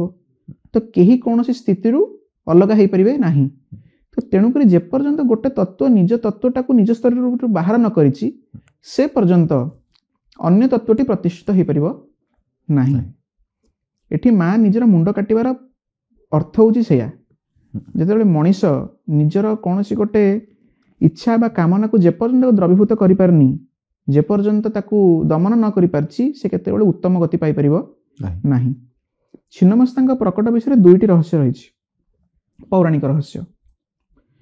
ଆଗମ ଏବଂ ପୁରାଣକୁ ଯଦି ନଜର କରିବା, ତ ପ୍ରଥମ ରହସ୍ୟଟି ହେଉଛି, ତ ଯେତେବେଳେ ଭଗବତୀ ପାର୍ବତୀ କୈଳାସରେ ଥିଲେ ଏବଂ ସେତେବେଳେ ସେ ଟିକେ କାମାସକ୍ତ ହୋଇଛନ୍ତି ଶିବଙ୍କ ପ୍ରତି, ଯେତେବେଳେ ସେ ସମୟରେ ଆସି ତାଙ୍କର ଦୁଇଟି ସଖୀ ଜୟା ଏବଂ ବିଜୟା ତାଙ୍କୁ ଖାଦ୍ୟ ପାଇଁ ମାଗିଛନ୍ତି, ମା ନିଜର ଆତ୍ମସୁଖ ଛାଡ଼ି କ'ଣ କରିଛନ୍ତି, ତାଙ୍କ ଶରୀର କାମନା ସକାଶେ ରକ୍ତବର୍ଣ୍ଣ ହୋଇଯାଇଛି ତ ସେତେବେଳେ ମା କ'ଣ କରିଛନ୍ତି ନିଜର ମୁଣ୍ଡଟିକୁ କାଟି ଦେଇଛନ୍ତି ଏବଂ ସେଠୁ 3ଟି ଧାରା ରକ୍ତ ସୃଷ୍ଟି ହେଇଛି।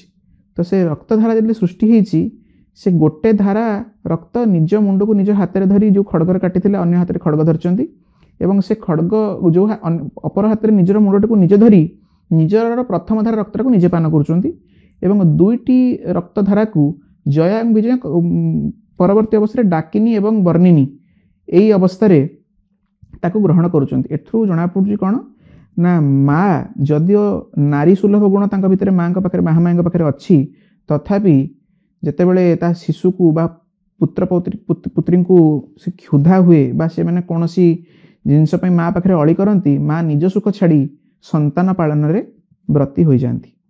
ତ ଇଏ ହେଉଛି ଗୋଟେ ଷ୍ଟୋରି। ଅନ୍ୟତ୍ର ଷ୍ଟୋରି ହେଉଛି ବୈକୁଣ୍ଠରେ ଏକଦା ଲକ୍ଷ୍ମୀ ନାରାୟଣଙ୍କ ଭିତରେ ଟିକେ ଝଗଡ଼ା ହେଇଛି।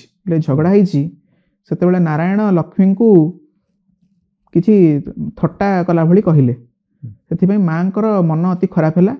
ଖରାପ ହେବା କାରଣରୁ ସେ କ'ଣ କଲେ ଗୋଟେ ଖଡ଼ଗ ଧାରଣ କରି ନିଜ ମୁଣ୍ଡଟିକୁ ନିଜେ କାଟିଦେଲେ। କାଟିଦେଲେ ସେ ଛିନ୍ନ ଶୀର୍ଷା ହେଇଗଲେ, ଛିନ୍ନ ମସ୍ତିକା ହେଇଗଲେ। ଛିନ୍ନ ମସ୍ତିକା ହେଇଗଲେ ତାକୁ ନାରାୟଣ ଦେଖିକି ସହ୍ୟ କରିପାରିଲେ ନାହିଁ। ତ ତାଙ୍କ ଶରୀରରୁ ଯେଉଁ 3ଟି ଧାରା ବାହାରିଲା ତାକୁ ନିଜ ଗୋଟେ ମୁଣ୍ଡରେ ସେ ନିଜେ ପାନ କଲେ ଏବଂ ଅନ୍ୟ 2ଟି ଧାରାକୁ ସମାନ ସେଇ ଜୟା ବିଜୟା ଡାକିନୀ ବର୍ଣ୍ଣିନୀ ପାନ କଲେ ଏବଂ ମା ସେଇ ରକ୍ତବର୍ଣ୍ଣା ହେଇକି ପ୍ରକଟ ହେଲେ। ସେତେବେଳେ ପୁରୁଷୋତ୍ତମ ନିଜେ ମାଙ୍କୁ ସ୍ତୁତି କରୁଛନ୍ତି କି ମୁଁ କ'ଣ ଏମିତି ଅପରାଧ କଲି କି ତୁମେ ଏ ପ୍ରକାର ସ୍ୱରୂପ ନେଇକି ନିଜ ଛିନ୍ନ ଶୀର୍ଷକୁ ନିଜ ଶିରକୁ କାଟିକି ଛିନ୍ନ ଶୀର୍ଷ ହେଇଗଲ। ସେତେବେଳେ ମା କହୁଛନ୍ତି କି ଯଦିଓ ମୁଁ ମାନେ ତ୍ରୈଲୋକ୍ୟର ଜନନୀ ବା ମହାମାୟା, କିନ୍ତୁ ମୋର ମଧ୍ୟ ସ୍ୱାମୀଙ୍କ ପ୍ରତି ମୋର କିଛି କର୍ତ୍ତବ୍ୟ ରହିଛି। ମୁଁ ମଧ୍ୟ ପତିବ୍ରତା ଧର୍ମକୁ ପାଳନ କରେ।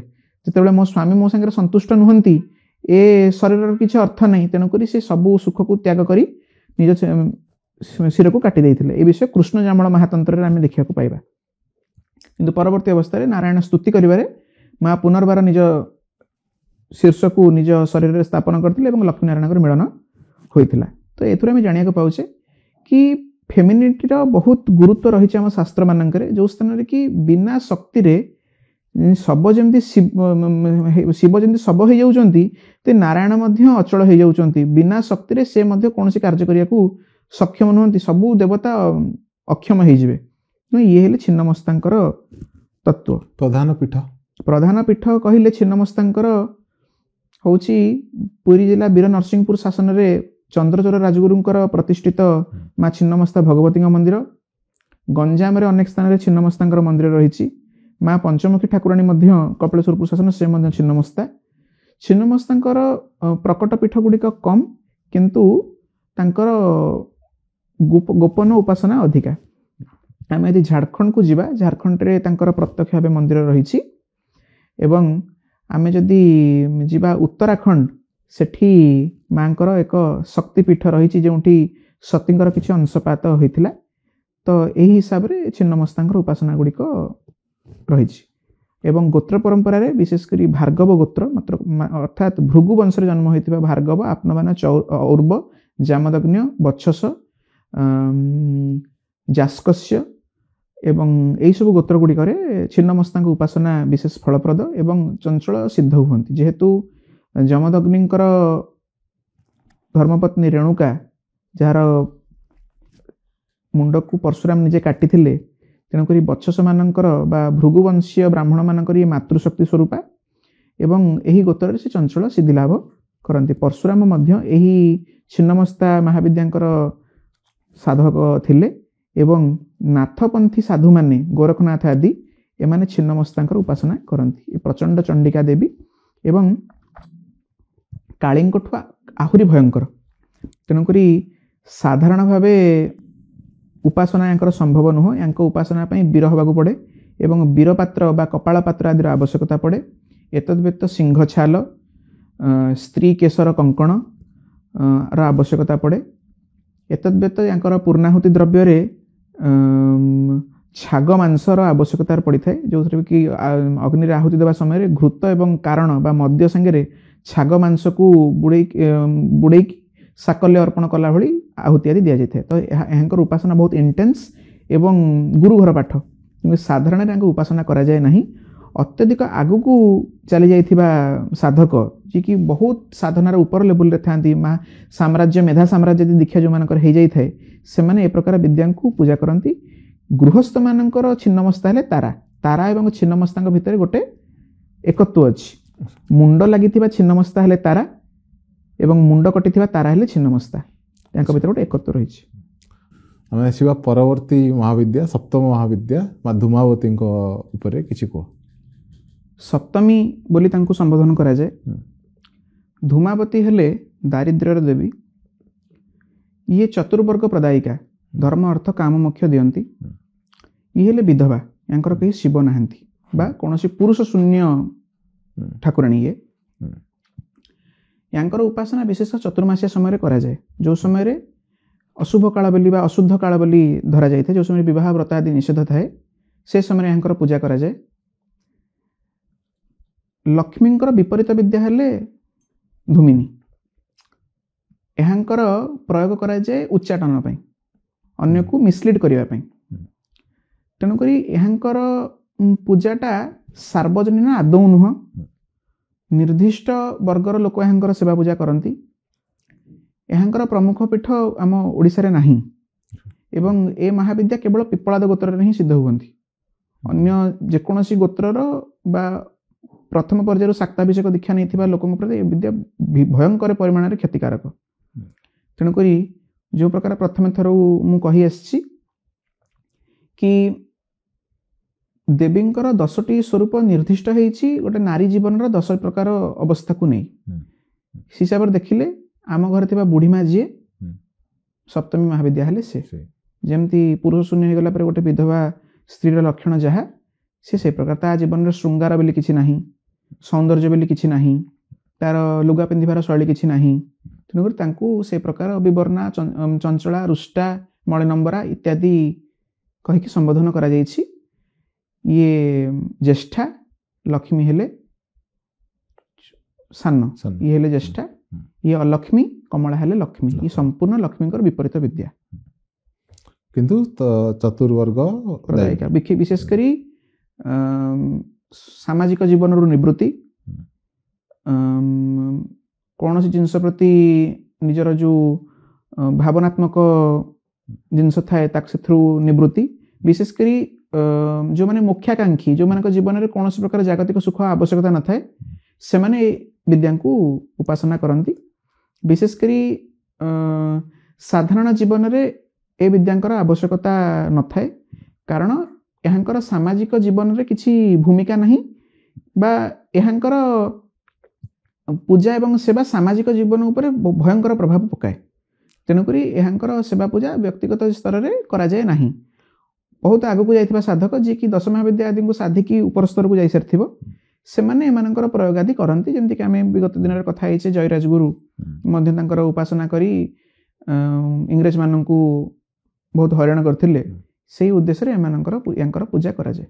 ଅଷ୍ଟମ ମହାବିଦ୍ୟା ମା ବଗଳାମୁଖୀ। ବଗଳାମୁଖୀ ମଙ୍ଗଳଙ୍କ ଇଷ୍ଟ।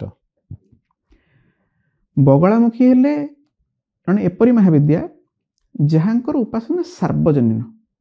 ସବୁଠି ଆମେ ଦେଖିବାକୁ ପାଇବା, ଗୋଟେ କାହାର କୌଣସି ଗୋଟେ ଅସୁବିଧା ରହିଯାଏ, ସାଙ୍ଗେ ସାଙ୍ଗେ ଆମେ ତାର ପ୍ରତିକାର ସ୍ୱରୂପ ବଗଳାମୁଖୀଙ୍କର ଉପାସନା ବା ପ୍ରୟୋଗ କରିବାକୁ ଆଗେଇ ଆସୁ। କିନ୍ତୁ ମୁଁ ଏଠାରେ କହି ରଖେ, ଏହା କ୍ଷତିକାରକ। ବିନା ଗୁରୁରେ କେବଳ ଜ୍ୟୋତିଷଙ୍କ କଥାରେ ପଡ଼ି ଯଦି ଆମେ ଏଗୁଡ଼ାକ କରିବା, କ୍ଷତି ହିଁ କ୍ଷତି। ଯେତିକି କ୍ଷତି ହେଇଥିବ ଡବଲ କ୍ଷତି ହେବ।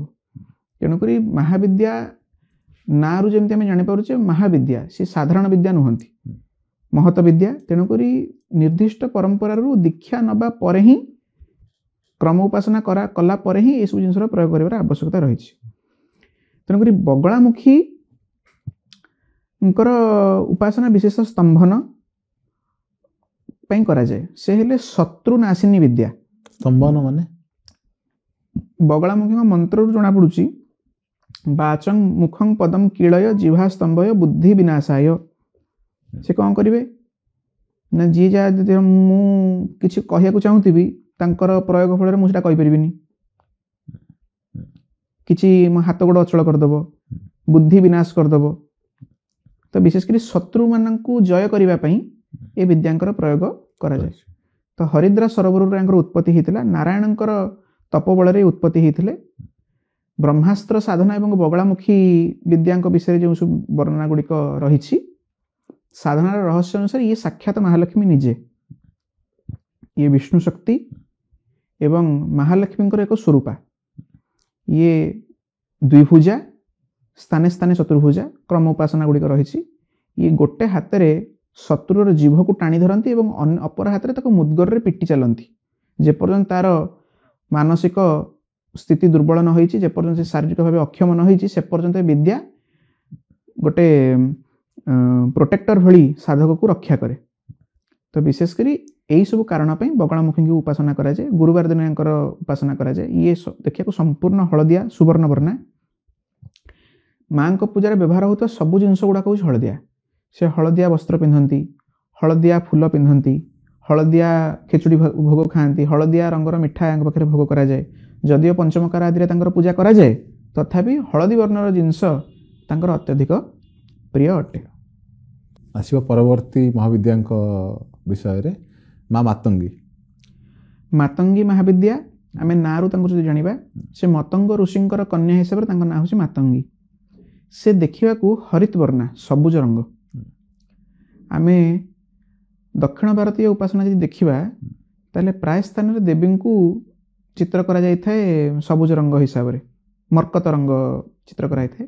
ମୀନାକ୍ଷୀ ମନ୍ଦିର ବି ଆମେ ଦେଖୁଛେ, ମୀନାକ୍ଷୀ ସୁନ୍ଦରେଶ୍ୱର, ସେଠାରେ ମା ଏଇ ତତ୍ତ୍ୱରେ ପୂଜା ପାଆନ୍ତି। ମାତଙ୍ଗୀ ହେଲେ କଳା ସଂସ୍କୃତିର ଦେବୀ।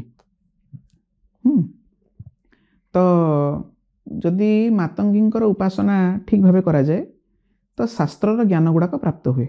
ଆମେ ଯଦି କିଛି ପଢ଼ିଥିବା ଆମର ମନେ ନଥିବ, ଯଦି ମାତଙ୍ଗୀ ଆମର ସିଦ୍ଧ ହୋଇଥିବେ, ତେବେ ହଠାତ୍ କେଉଁଠି କ'ଣ ଅଛି ମନେ ପଡ଼ିଯାଏ। ଇଏ ହେଉଛି ମାତଙ୍ଗୀଙ୍କର ବିଶେଷତ୍ୱ। ଯେ ପ୍ରକାର ହିମାଳୟ ମହାମାୟାଙ୍କୁ ପ୍ରାପ୍ତ ହୋଇଥିଲେ, ମା ଗିରିଜା ରୂପ ଧାରଣ କରିଥିଲେ। ଭୃଗୁ ଋଷି ଭାର୍ଗବୀ ରୂପରେ ମାଙ୍କୁ ପ୍ରାପ୍ତ ହୋଇଥିଲେ। କାତ୍ୟାୟନ ଋଷି କାତ୍ୟାୟନୀ ସ୍ୱରୂପରେ ମାଙ୍କୁ ପ୍ରାପ୍ତ ହୋଇଥିଲେ। ସେମିତି ମତଙ୍ଗ ଋଷି ମାତଙ୍ଗୀ ସ୍ୱରୂପରେ ମହାମାୟାଙ୍କୁ ପ୍ରାପ୍ତ ହୋଇଥିଲେ। ତ ଇଏ ହେଲେ କଳା ସଂସ୍କୃତିର ଦେବୀ। ଏବଂ ମାତଙ୍ଗୀ ହେଲେ ଯେତେ ଦେବୀ ଅଛନ୍ତି ସମସ୍ତଙ୍କର ଚଣ୍ଡ ଦେବୀ। ଯେମିତି ବିଷ୍ଣୁଙ୍କର ଚଣ୍ଡ ଦେବତା ହେଲେ ବିଶ୍ୱକ୍ସେନ, ଶିବଙ୍କର ଚଣ୍ଡ, ସେମିତି ଦେବୀଙ୍କ ପର୍ଯ୍ୟାୟରେ ମାତଙ୍ଗୀ ହେଲେ ସବୁ ଯେତେ ଦେବୀ ଅଛନ୍ତି ସମସ୍ତଙ୍କର ଚଣ୍ଡ ଦେବୀ ହେଲେ ମାତଙ୍ଗୀ। ତ ଚଣ୍ଡ ନୈବେଦ୍ୟର ଅଧିକାର କେବଳ ମାତଙ୍ଗୀଙ୍କର। ଆମେ ଆସିବା ଶେଷ ମହାବିଦ୍ୟାଙ୍କ ବିଷୟରେ ମା କମଳା। ମା କମଳାଙ୍କ ବିଷୟରେ କିଛି କୁହ, ତାପରେ ଆଉ ଗୋଟିଏ ଯୋଡ଼ିଏ ପ୍ରଶ୍ନରେ ଅଧ୍ୟାୟଟି ଶେଷ କରିବା। ସଂସାରରେ ଯଦି କୌଣସି ଜିନିଷର ସବୁଠୁ ବେଶୀ ଆବଶ୍ୟକତା ଥାଏ, ସେ ହେଉଛନ୍ତି କମଳା ମହାବିଦ୍ୟାଙ୍କର। ଧନ ଧାନ୍ୟ ଗୋପ ଲକ୍ଷ୍ମୀ, ଧର୍ମ ଐଶ୍ୱର୍ଯ୍ୟ କାମ ସବୁ ଜିନିଷକୁ ଯଦି କିଏ ଦେଇପାରେ, ସେ ହେଲେ ମା ମହାଲକ୍ଷ୍ମୀ। ଇଏ ହେଲେ ସମ୍ପୂର୍ଣ୍ଣ ବିଦ୍ୟା। ପ୍ରଥମରୁ ଯେମିତି ମୁଁ କହି ଆସିଛି, କାଳୀ ହେଲେ ଅନକଣ୍ଟ୍ରୋଲ୍ଡ, ଲକ୍ଷ୍ମୀ ହେଲେ କଣ୍ଟ୍ରୋଲ୍ଡ। ଯେମିତି ଗୋଟେ ଅତ୍ୟଧିକ ହାଇ ଡେନ୍ସିଟିର ଇଲେକ୍ଟ୍ରିସିଟି ସବୁ ଜିନିଷ ନଷ୍ଟ କରିଦିଏ, କିନ୍ତୁ ସେଇ ଇଲେକ୍ଟ୍ରିସିଟିକୁ ଯଦି ଆମେ 220 ଭୋଲ୍ଟରେ ପରିଣତ କରିପାରୁଛେ, ବ୍ୟାଟେରୀରେ ପରିଣତ କରିକି ତାକୁ କିଛି ଆମେ ସକାରାତ୍ମକ ଦିଗରେ ବ୍ୟବହାର କରିପାରୁଛେ, କମଳା ହେଲେ ସେଇ ପ୍ରକାର। କମଳା ହେଲେ ପତିବ୍ରତା। ସାଧାରଣ ଗୃହିଣୀର ଯଦି ଲକ୍ଷଣ ଆମେ ଦେଖିବା, ଆମେ ସବୁବେଳେ ଘରେ କୁହେ ଆମ ବୋହୂଟି ହେଉଛି ଲକ୍ଷ୍ମୀ ପ୍ରତିମା, ଆମ ଝିଅଟି ଲକ୍ଷ୍ମୀ ପ୍ରତିମା, ମୋ ବୋଉ ଲକ୍ଷ୍ମୀ ପ୍ରତିମା, ଆମେ ଏମିତି କୁହେ। କାହିଁ କହେ? କାହିଁକିନା କମଳାଙ୍କ ଭିତରେ ସେ କ୍ୟାଲିବର ଅଛି, ବା କମଳାଙ୍କ ଭିତରେ ସେ ସବୁ ତତ୍ତ୍ୱ ଗୁଡ଼ିକ ସନ୍ନିବିଷ୍ଟ ହେଇକି ଅଛି, ଯାହାକୁ ସମସ୍ତେ ଆପଣେଇବାକୁ ଚାହାନ୍ତି। ଏବଂ କମଳା ହେଲେ ସୌନ୍ଦର୍ଯ୍ୟର ଦେବୀ। ସେ ପ୍ରସ୍ଫୁଟିତ କମଳ ଉପରେ ବସିଛନ୍ତି। ତାଙ୍କୁ ଅଷ୍ଟ ଦିଗ୍ଗଜ ମାନେ ଅଭିଷେକ କରୁଛନ୍ତି। ଲାଳିତ୍ୟ ଏବଂ ସୌନ୍ଦର୍ଯ୍ୟର ଦେବୀ ହେଲେ ଦେବୀ କମଳା। ପାଇଁ ଆମର ଶ୍ରୀ ସୂକ୍ତରେ ତାଙ୍କର ବର୍ଣ୍ଣନା କରାଯାଇଛି। ଯାସା ପଦ୍ମସନସ୍ଥା ବିପୁଳ କଟିତଟି ପଦ୍ମପତ୍ରାୟ ତାକ୍ଷୀ ଗମ୍ଭୀରା ବର୍ତ୍ତନାଭିସ୍ତନଭର ନମିତା ଶୁଭ୍ର ବସ୍ତ୍ରୋତ୍ତରୀୟା ଲକ୍ଷ୍ମୀର୍ ଦେବୀ ଗଜେନ୍ଦ୍ର ମଣିଗଣ ଖଚିତୈ ସ୍ନାପିତା ହେମ କୁମ୍ଭୈଃ ସା ନିତ୍ୟಂ ପଦ୍ମହସ୍ତା ବସତୁ ମମ ଗୃହେ ସର୍ବମାଙ୍ଗଲ୍ୟ ଯୁକ୍ତା। ଆମର ଏହାର ଅର୍ଥ କ'ଣ ବୁଝିବା? ସବୁ ପ୍ରକାର ମଙ୍ଗଳ କାମନା, ଯେତେ ପ୍ରକାର ଜଗତରେ ସୁଖ ଅଛି, ଯଦି କାହାର ଦ୍ୱାରା ପ୍ରଦାନ କରାଯାଇପାରେ ମିଳେ, ସେ ହେଲେ ମା କମଳା। ସେ ବିଷ୍ଣୁଙ୍କର ପାଟରାଣୀ। ଯୋଉଠି ଆମେ ଦେଖୁଛେ କାଳୀଙ୍କ ପାଖରେ ଶିବ ହେଲେ ଜଡ଼, ଲକ୍ଷ୍ମୀଙ୍କ ପାଖରେ ସେ ହେଲେ ଚେତନ। ଶବ ଶିବରେ ପରିଣତ ହୋଇଛନ୍ତି, ଶିବ ବିଷ୍ଣୁରେ ପରିଣତ ହୋଇଛନ୍ତି, ବା ଶିବ ସଦାଶିବରେ ପରିଣତ ହୋଇଛନ୍ତି। ତେଣୁକରି ତାଙ୍କ ଭୈରବ ହେଲେ ସଦାଶିବ। ତେଣୁକରି ସେ ହେଲେ ବିଷ୍ଣୁ ହୃଦୟ ବଲ୍ଲଭା। ସୁନ୍ଦରୀ, ତାଙ୍କୁ ପରା ଷୋଡ଼ଶୀ ବୋଲି ମଧ୍ୟ କୁହାଯାଏ। ଯଦି ଦେବୀ ତତ୍ତ୍ୱର ଯଦି କୌଣସି ଗୋଟେ ସୁପିରିୟର ଡିଗ୍ରୀ ଥିବ, ଯଦି କାହାକୁ ଦେବୀ ତତ୍ତ୍ୱର ସବୁଠୁ ଉପର ଲେବୁଲକୁ ଯିବାର ଥିବ, ସେ ହେଲେ ଭଗବତୀ ମହାଲକ୍ଷ୍ମୀ କମଳା, ଯିଏକି ସର୍ବ ଐଶ୍ୱର୍ଯ୍ୟ ପ୍ରଦାନକାରୀ, ସର୍ବ ସମ୍ପଦ ପ୍ରଦାନକାରୀ, ଯାହା ମାଧ୍ୟମରେ ଧର୍ମ ଅର୍ଥ କାମ ମୋକ୍ଷ ଚତୁର୍ବର୍ଗ ଆମେ ଯଦି କାହା ମାଧ୍ୟମରେ ପାଇବା, ସେ ହେଲେ ଦେବୀ କମଳା। କିନ୍ତୁ ଦେବୀଙ୍କର ପୂଜା ସେବା ଅତ୍ୟଧିକ ଗୋପନୀୟ ଏବଂ କ୍ଲିଷ୍ଟ। ଆମେ ସାଧାରଣରେ ତାଙ୍କର ଉପାସନା ଯେତେ ସରଳୀକୃତ ବୋଧ ହୁଏ, ସେତେ ସରଳ ନୁହଁ। ଶୁକ୍ର ଗ୍ରହର ଇଷ୍ଟଦେବୀ ହେଲେ ଭଗବତୀ କମଳା। ଶୁକ୍ର ହେଲେ ବିଳାସ ବ୍ୟସନର ଗ୍ରହ। ତେଣୁକରି ଲକ୍ଷ୍ମୀଙ୍କ ପୂଜାରେ ସବୁ ଦାମିକିଆ ଜିନିଷ ନହେଲେ ହବନି। ଆମେ ଏମିତି ପୂର୍ବ ଏପିସୋଡରେ ଆଲୋଚନା କରିଥିଲେ, ସେ ଦ୍ରବ୍ୟ ପ୍ରିୟା। ତେଣୁକରି ବିଭିନ୍ନ ପ୍ରକାର ଦ୍ରବ୍ୟ, ଯଦି ଲକ୍ଷ୍ମୀଙ୍କର ପୂର୍ଣ୍ଣାହୁତି ହୁଏ, ସେଥିରେ ବନାରସୀ ପାଟ ଶାଢୀର ପୂର୍ଣ୍ଣାହୁତି ଦେବାକୁ ପଡିବ, ସୁନା ଅଳଙ୍କାରକୁ ପୂର୍ଣ୍ଣାହୁତିରେ ଦେବାକୁ ପଡିବ, କୁଙ୍କୁମ ଚନ୍ଦନ ଆଦି ପୂର୍ଣ୍ଣାହୁତିରେ ଦେବାକୁ ପଡିବ। ଯେତେ ସବୁ ଦାମିକିଆ ପଦାର୍ଥ ଅଛି, ଆମେ ଲକ୍ଷ୍ମୀ କହିଲେ କଣ ବୁଝୁଛେ? ଆମେ ସାଧାରଣ ବୁଝୁଛେ ଧନ। ଇଏ ଧନ ନୁହେଁ, ମହାଧନ। ଯେତେ ପ୍ରକାର ଗୁରୁତ୍ୱପୂର୍ଣ୍ଣ ସାମଗ୍ରୀ ଯଦି କାହାର ଅଙ୍ଗ ସଜାରେ ଲାଗେ, ସେ ହେଲେ କମଳା ମହାବିଦ୍ୟା। ତେଣୁ ତାଙ୍କୁ ପରା ଷୋଡ଼ଶୀ, ମହାଷୋଡ଼ଶୀ ବା ତାଙ୍କୁ କୁହାଯାଇଛି ସୌନ୍ଦର୍ଯ୍ୟର ସେ ହେଲେ ବାରାନିଧି। ତେଣୁକରି ସେ ହେଲେ ଭାରି ପତିବ୍ରତା। ଯେଉଁ ସ୍ଥାନରେ ନାରୀଙ୍କର ଆଦର ଥାଏ, ସେ ସ୍ଥାନରେ ଲକ୍ଷ୍ମୀ ସ୍ଥିର। ଯେଉଁ ସ୍ଥାନରେ ଲକ୍ଷ୍ମୀଙ୍କର ସ୍ତ୍ରୀର ଆଦର ନାହିଁ, ସେ ସ୍ଥାନରେ ସେ ଲୋକଟି ହେଉଛି ଦରିଦ୍ର। ଏଇଟା ସାଧାରଣ ସମାଜକୁ ଶିକ୍ଷା କି ନିଜର ଝିଅ ହଉ, ବୋହୂ ହଉ, ମା ହୁଅନ୍ତୁ, ଯେ କେହି ବି ହୁଅନ୍ତୁ, ସମସ୍ତଙ୍କ ପାଖରେ ମାତୃସ୍ୱରୂପ କଳ୍ପନା କରି ଯେତେବେଳେ ଆମର ସଂସାରରେ ବା ଆମ ସମାଜରେ ନାରୀ ଶକ୍ତିକୁ ଯେତେ ସମ୍ମାନିତ କରାଯିବ, ଲକ୍ଷ୍ମୀ ସେତେ ପ୍ରସନ୍ନ ହେବେ ଏବଂ ଆମ ସମାଜ ଧନ ଧାନ୍ୟ ଗୋପଲକ୍ଷ୍ମୀ ଷଡ଼ ଐଶ୍ୱର୍ଯ୍ୟରେ ଅଷ୍ଟ ଐଶ୍ୱର୍ଯ୍ୟରେ ପରିପୂର୍ଣ୍ଣ ହେଇକି ରହିବ। ଏ ଐଶ୍ୱର୍ଯ୍ୟର ଦେବୀ, ଯାଙ୍କ ପାଖରେ ସବୁ ଜିନିଷ ତୁଚ୍ଛ, ଯାହା ଦିଆହବ ସବୁ ତୁଚ୍ଛ, କାରଣ ସେ ନିଜେ ହିଁ ଐଶ୍ୱର୍ଯ୍ୟର ମୂର୍ତ୍ତିମନ୍ତ ସ୍ୱରୂପା। ତେଣୁକରି ଏଇଟା ହିଁ ଆମ ସମାଜକୁ ଶିକ୍ଷା ଦେଉଛି କି ଯେତେ ଭୟଙ୍କର ଉପାସନା କଲେ ମଧ୍ୟ ଆମେ ଯେପର୍ଯ୍ୟନ୍ତ ନାରୀଟିକୁ ସମ୍ମାନ ଦେଇ, ଶ୍ରୀ ଶ୍ରୀ ଚଣ୍ଡୀରେ କହେ ବିଦ୍ୟାଃ ସମସ୍ତା ସ୍ତବଦେବୀ ଭେଦାଃ ସ୍ତ୍ରିୟଃ ସମସ୍ତାଃ ସକଳ ଜଗସ୍ତୁ ତ୍ୱୟି କୟା ପୂରିତମମ୍ବ ଏତତ୍ କାତେ ସ୍ତୁତି ସ୍ତବ୍ୟ ପରାପରୋକ୍ତି। କିନ୍ତୁ ସମସ୍ତଙ୍କ ଭିତରେ ଆମେ ଯଦି ମହାମାୟାଙ୍କୁ ଦର୍ଶନ କରିବା, ତେବେ ସେ ମହାମାୟା ନିଶ୍ଚିତ କମଳା ରୂପରେ ପ୍ରକଟ ହେବେ ଏବଂ ସମସ୍ତଙ୍କୁ ଐଶ୍ୱର୍ଯ୍ୟ ପ୍ରଦାନ କରିବେ। ଏଇଟା ହିଁ ସତ୍ୟ। ଆମେ ଆଜି ଶାକ୍ତ ପରମ୍ପରାର ଗୋଟେ ଗୂଢ଼ ବିଷୟ ବିଷୟରେ କଥା ହେଲେ, ଦଶ ମହାବିଦ୍ୟାଙ୍କ ବିଷୟରେ କଥା ହେଲେ। ତେବେ ଆମ ସାଧାରଣ ଦର୍ଶକମାନେ ଯଦି ମାଙ୍କ ପ୍ରାର୍ଥନା କରିବାକୁ ଚାହୁଁଛନ୍ତି, ପୂଜା କରିବାକୁ ଚାହୁଁଛନ୍ତି, ତାଙ୍କୁ ତ ଆମେ ମହାବିଦ୍ୟା ସାଧନା କରିବା ପାଇଁ ଉପଦେଶ ଦେଇପାରିବା ନାହିଁ। ତାଙ୍କ ପାଇଁ ସାମାନ୍ୟ ପୂଜାର୍ଚ୍ଚନା ନିମିତ୍ତ କ'ଣ ଉପଦେଶ ରହିବ? ଆମ ସାଧାରଣ ପରିବାର ମାନଙ୍କରେ ଘରେ ମାଙ୍କର ବିଭିନ୍ନ ପ୍ରକାର ଉପାସନାର ପଦ୍ଧତି ରହିଛି।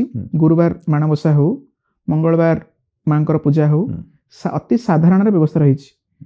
ଆଦିଶଙ୍କର ଲେଖିଛନ୍ତି ତ୍ୱଦନୁସରଣମ୍ କ୍ଲେଶହରଣମ୍ ସ୍ତୁତି ପ୍ରିୟା ମହାଦେବୀ ସତ୍ୟମ୍ ସତ୍ୟମ୍ ବଦାମ୍ୟହମ୍। ତେଣୁକରି ସେ ଦେବୀ କେବଳ ସ୍ତୁତିରେ ସନ୍ତୁଷ୍ଟା। ଯେମିତି ଗୋଟେ ଝିଅଟିକୁ ପ୍ରଶଂସା କରିଦେଲେ ସେ ଖୁସି ହେଇଯାଉଛି, ମାଙ୍କୁ ପ୍ରଶଂସା କରିଦେଲେ ସେ ଖୁସି ହେଇଯାଉଛନ୍ତି, ସ୍ତ୍ରୀକୁ ପ୍ରଶଂସା କଲେ ସେ ଖୁସି ହେଇଯାଉଛି, ସେମିତି ଜଗଜ୍ଜନନୀ ମହାମାୟା ମଧ୍ୟ ସେଇ ପ୍ରକାର ସ୍ତୁତି ପ୍ରିୟା। ତାଙ୍କୁ ଯେତେ ଆମେ ଡାକିବା, ଗୁହାରି କରିବା, ଭକ୍ତିରେ ତାଙ୍କ ପାଖରେ ନିଉଛାଳି ହେବା, ସେ ଆମ ପାଇଁ ଦ୍ରବୀଭୂତ ହେଇଯିବେ। ଯେହେତୁ ସେ ମା, ଜଗତର ମା, ଜଗଜ୍ଜନନୀ, ସେ ନିଶ୍ଚିତ ଭାବେ ତାଙ୍କର କରୁଣା କଟାକ୍ଷ ଆମ ଉପରେ ରଖିବେ, ଏଥିରେ କିଛି ସନ୍ଦେହ ନାହିଁ। ତେଣୁକରି ମୋର ଏଇଟା ବ୍ୟକ୍ତିଗତ ନିବେଦନ, ସମାଜରେ ଯେଉଁ ସବୁ କଳମୁଷ ଗୁଡ଼ିକ ରହିଛି, ଅନେକ ଅପରାଧ ଘଟୁଛି, କନ୍ୟା ଭ୍ରୂଣ ହତ୍ୟା ହେଉଛି, ଏ ସବୁ ଜିନିଷଟା ଆମେ ଯେତେ ଦୂରେଇ ରହିବା, ଭଗବତୀଙ୍କର କରୁଣା ଆମେ ସେତେ ପରିମାଣରେ ପାଇବା। ଏଇଟା ହିଁ ଆମର ଆଧ୍ୟାତ୍ମିକ ଜଗତର ଶିକ୍ଷା। କାରଣ ସେ କମଳାକୁ କାଳି ହେବାକୁ ବେଶୀ ସମୟ ଲାଗିବନି, କିନ୍ତୁ କାଳିରୁ କମଳା ହେବାକୁ ବହୁତ ସମୟ ଲାଗିବ। ଆମେ ଯଦି ମାଙ୍କୁ କମଳା ସ୍ୱରୂପରେ, ଲକ୍ଷ୍ମୀ ସ୍ୱରୂପରେ ପାଇବାକୁ ଚାହିଁବା, ତାହେଲେ ତାଙ୍କୁ ସମ୍ମାନ ଦେବାକୁ ପଡ଼ିବ। ନହେଲେ କାଳି ହେଇକି ତାଙ୍କୁ ଦୁଷ୍ଟର ସଂହାର କରିବାକୁ ତାଙ୍କୁ ବେଶୀ ସମୟ ଲାଗିବ ନାହିଁ। ଆଜି ଆମେ ଦଶ ମହାବିଦ୍ୟାଙ୍କ ବିଷୟରେ କଥା ହେଲେ। କ୍ୟାମେରା ଆଗରେ ବସିକି ମହାବିଦ୍ୟାଙ୍କର ନିଗୁଢ଼ ରହସ୍ୟ ବିଷୟରେ କଥା ହେବାର ଧୃଷ୍ଟତା କରିଛେ। ଆମେ ଆମ କାପାସିଟି ଅନୁସାରେ, ଆମ ଏବିଲିଟି ଅନୁସାରେ ଯେତିକି ପାରିଲେ କଥା ହେଲେ। ଶେଷରେ ସେଇ ମାଙ୍କ ପାଖରେ ଏତିକି ନିବେଦନରେ ଅଧ୍ୟାୟଟି ଶେଷ କରିବା। मत्स्यम पातकी नास्ति पापा अग्नितोत्सव नहीं एवं ज्ञात्वा महादेवी यथा योग्यम तथा कुरु। अध्यायटी शेष करिया आगुरु आम तरफरु आउ थरे गोटे छोटिया उपहार सीधा। जय जगन्नाथ। जदि आम वीडियोटी आपको भल लगी दया करी लाइक करंतु, सांग मानक सहित शेयर करंतु एवं सब्सक्राइब करंतु। वंदे उत्कल जननी।